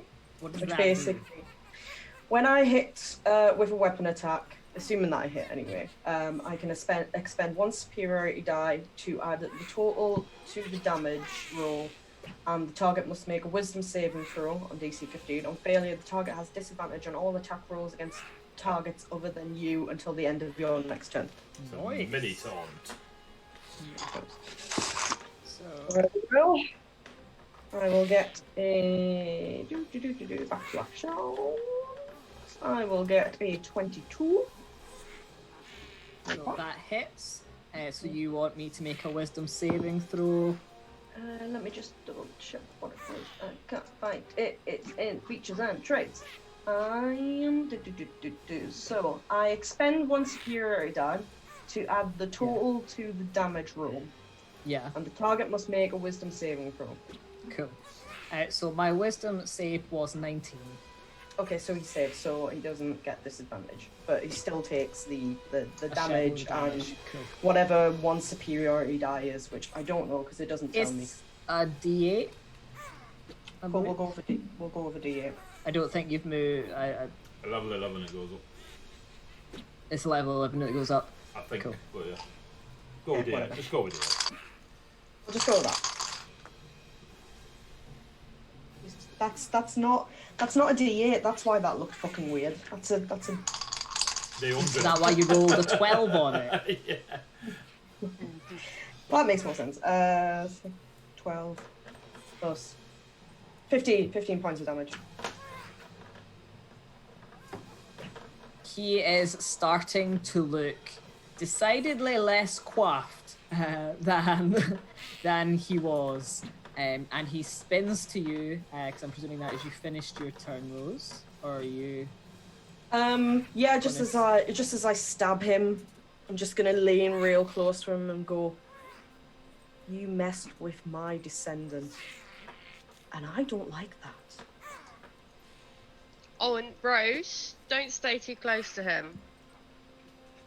Yeah, Yeah, I mean, I could pull out and move back, but you know. What's the sticky bomb amongst friends? Who says I'm sticking with Sticky? I have several. Oh, maybe an incendiary might be fun. Yeah, that's. Jack just stares you down, Rose, and tries to back off of your blade and slashes out with his own. What rapiers rocking around here? Yeah, there are. Jeez, oh. Plus. That is math to hit. That's 26 to hit. Jeez. Rose, I'm presuming. Sorry, what was that? 26. 26. 26 does hit. However, I can't believe you're actually getting her to tell you it. Because I know she's got weird stuff. no, I don't think I've got. Wait, hang on. No, wait, because I don't think that works on me. I think that only uses on. If you are raging and another creature, you can see within 30 feet. No, because my stupid spirit shields work on everyone but me, which seems really fucking stupid. You are blind, but you live by the river. What? Black Book's reference when he's doing his taxes. So that is 17 points of piercing damage. Okay, that's half because I'm raging. I keep forgetting that I'm raging. I get an extra +3 on all of my things, so take another 6 And points off. can you make me a wisdom save? Is any of that Hang on. cold? Look. Yes. 6 of that was cold. Okay, so I take the full 6 because I don't thingy. I don't thingy. Good choice of words, Jude. And then 5 points. There we go. And what do you want me to make, sorry? I need you to make a wisdom saving throw. 8. That is a 18. You save. Fantastic. Up next is Samantha.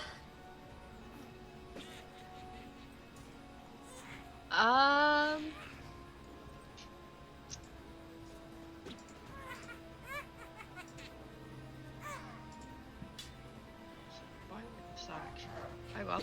Right. So.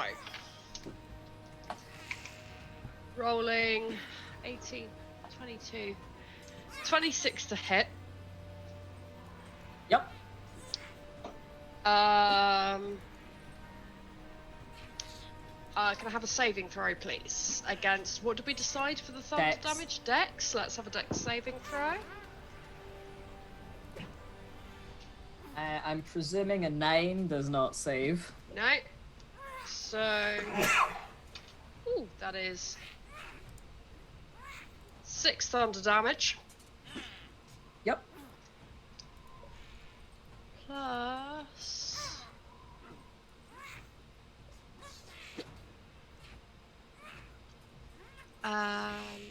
your...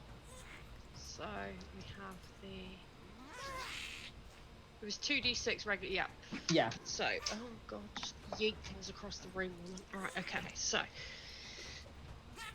Plus 4 damage, plus 3 fire oh, sorry, 5 fire damage. 5 fire.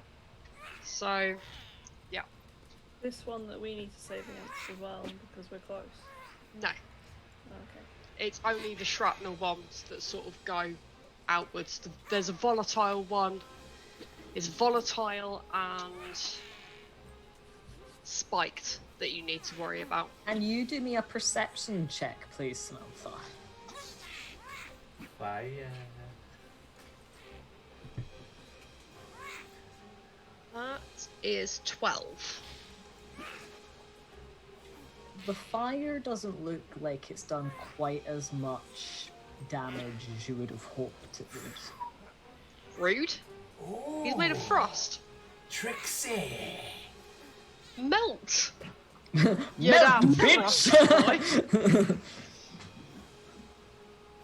Well, it was not a bad lot of damage. Oh no, done to he throat. he has gone from quite coiffed hair, and it's hair is everywhere. He's bleeding quite profusely. He has Rose's rapier still jammed between his ribs. He's having a And less his than coat's stellar on day. fire. And yeah.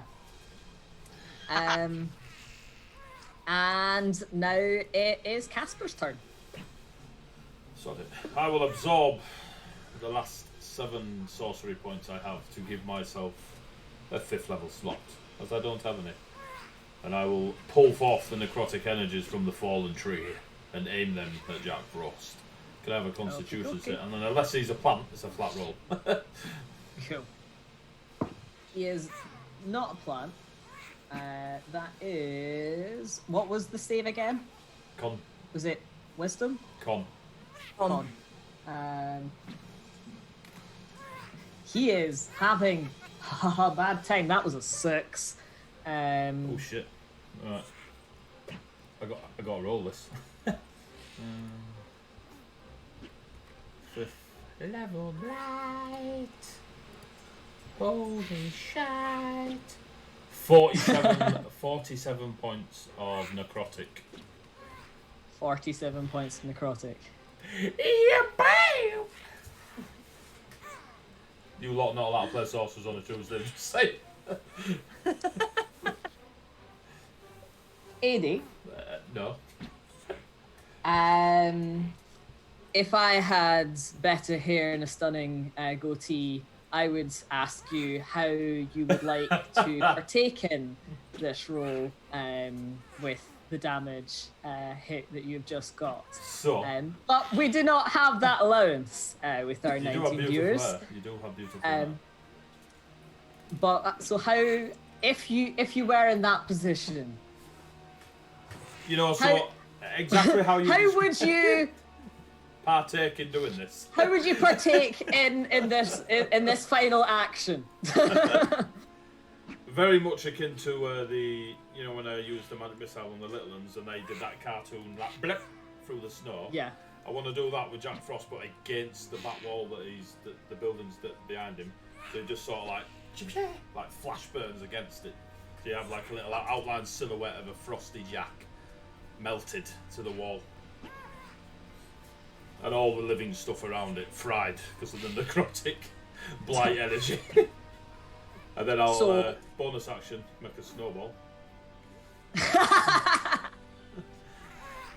And just stand there tossing it. Snowball. Snowball.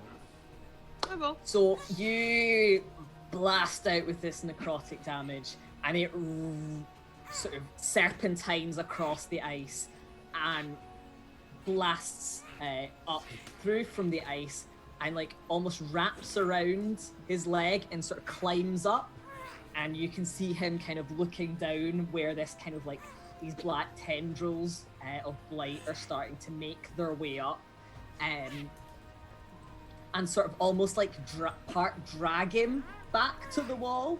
Because obviously it's not force damage, but he kind of gets pulled back to the wall by this necrotic energy, and you can see at as he kind of touches the wall, you kind of get those little sort of fissures of ice breaking out, as well as like this like deep colorless like black ice where the necrotic damage has like moved across the icy bed, and you have this sort of, I don't know if any of you ever saw like Rise of the Guardians, but like that sort of frozen black sand, it's almost like that sort of cracking out from where he is now slumped against the wall, but the outline of him is made in these kind of like pointed fissures of like frozen necrotic damage leaching out. And there is silence for a moment. And you hear the gentle padding of large paws making their way through that sort of crunch through the snow. And you look up and you see the large furred beast, and beside them the even taller humanoid. And they come to a stop, and they look over you all, and they look over what is left of Jack. I see you have dealt with my problem. Played the game. It was a pleasure. You played it very well. And as I promised, I will grant you your boon. You have aided me a great deal this time. What is it that your hearts desire? Home. Rose will be Rose. Is that again, all? won't she? Yeah. I look at. Though Rose has no idea what the hell's gone on. Yeah, The last she remembers is being on the ground. I look at Rose, assuming to see the super confident, not Rose, and then I look back and I just say home. That's all you want? No riches, no power, no honor and glory? I have all that Just in home. want to go home, please. And you all agree? I earned my power and glory. And you fight it? Home enough for you?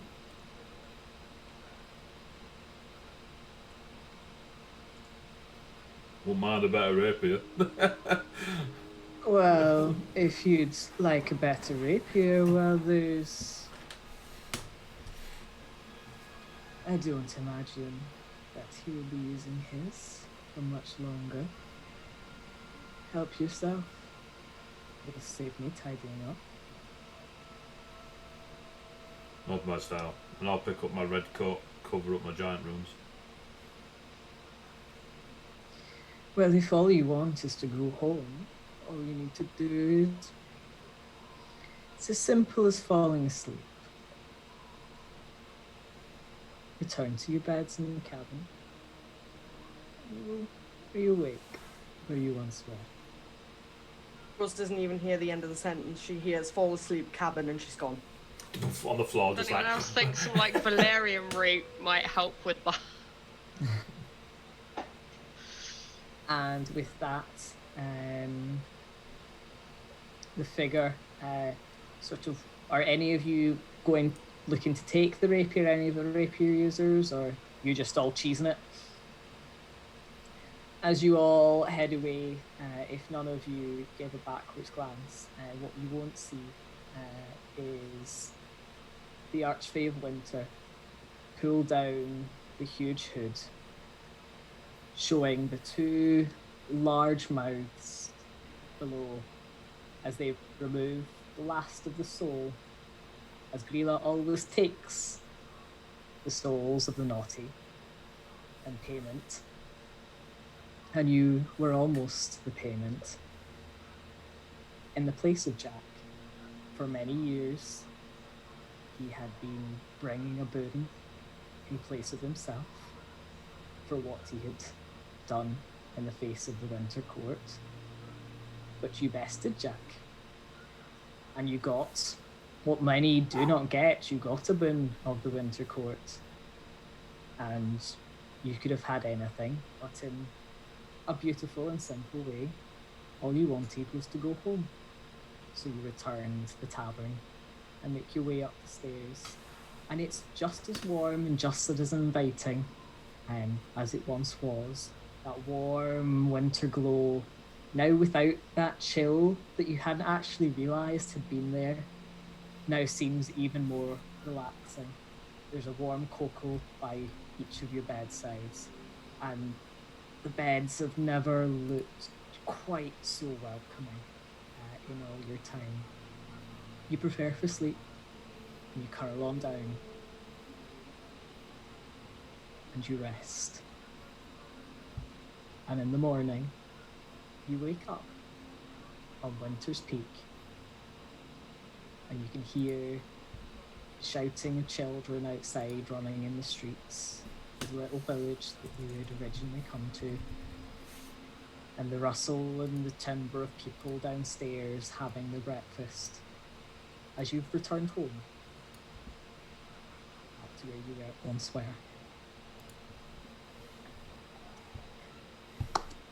Yeah. It only So took I've got an to extra hour. ask, Yes. what was everyone else's naughty thing?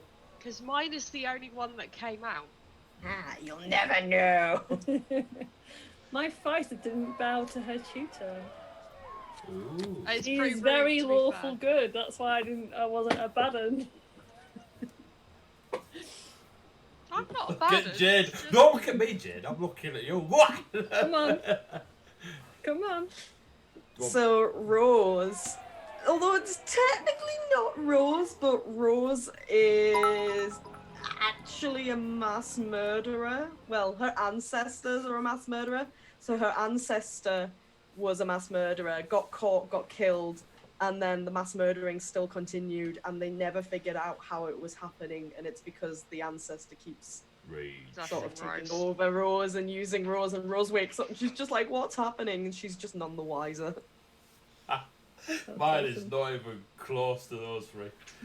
So, being a gladiator and a performer, I was once acquired to perform in a play called Blue Lagoon, and I farted on set during opening night. I loved all of your That was different... literally it. Fucking mass murderer. Like, I loved how much you all played with the naughty can be as simple or as big as you wanted it to be, but it had to be something that for your character would kind of be important. But thank you I'm a all for playing. I well-respected hope you had professor lots of of fun. Doctor I of thought Engineering. everyone who watched had fun too. It was a little bit different to what we usually do. Hopefully you got a chuckle out of it. I very much enjoyed my thank sorcerer. you. Thank you very It much, was Luke. very good. It was very good. Well done, Luke. Very good. Yes, that was great. Thank you. We're going to put Luke in a box now and get him out next Christmas for part 2. When we take on the other Rise of the Guardians. You've had Elf on a Shelf, here's Look on a Book. Yeah. Yeah. So thank you very much for watching, guys. We got like 3 or 4 raids during tonight. There's still a few of you sticking around to see it through to the end. Yes, we've gone over longer than we normally do, but it was a cool way, and obviously you want to see it finish out. We are not streaming tomorrow, but I will be streaming on Thursday, as I have an enormous box, I nearly said an enormous package, from Roughworks Creative that apparently I need to put together. So I'm going to be streaming that unboxing on Christmas Eve, because can't bloody do what else, and put together whatever's inside the box. So please tune in on Thursday to see that. Our normal schedule will return in the new year, However, Dice of the Beholder will still be running their Christmas one-shot this Sunday, so tune in for that. So for now, thank you very much. Fantastic game by Luke, really enjoyed it. The snowball fight was cool. The presents were pretty cool as well, and getting to smash a tree and Jack Frost in the face was also very cool. Sorcerers are now banned officially from all campaigns. But yeah, so take care of yourselves. I hope you have a great Christmas, or whatever it is you choose to do at this time of year to put a smile on your face. So for now, say goodbye, players. Bye, Goodbye, players. players. Yes.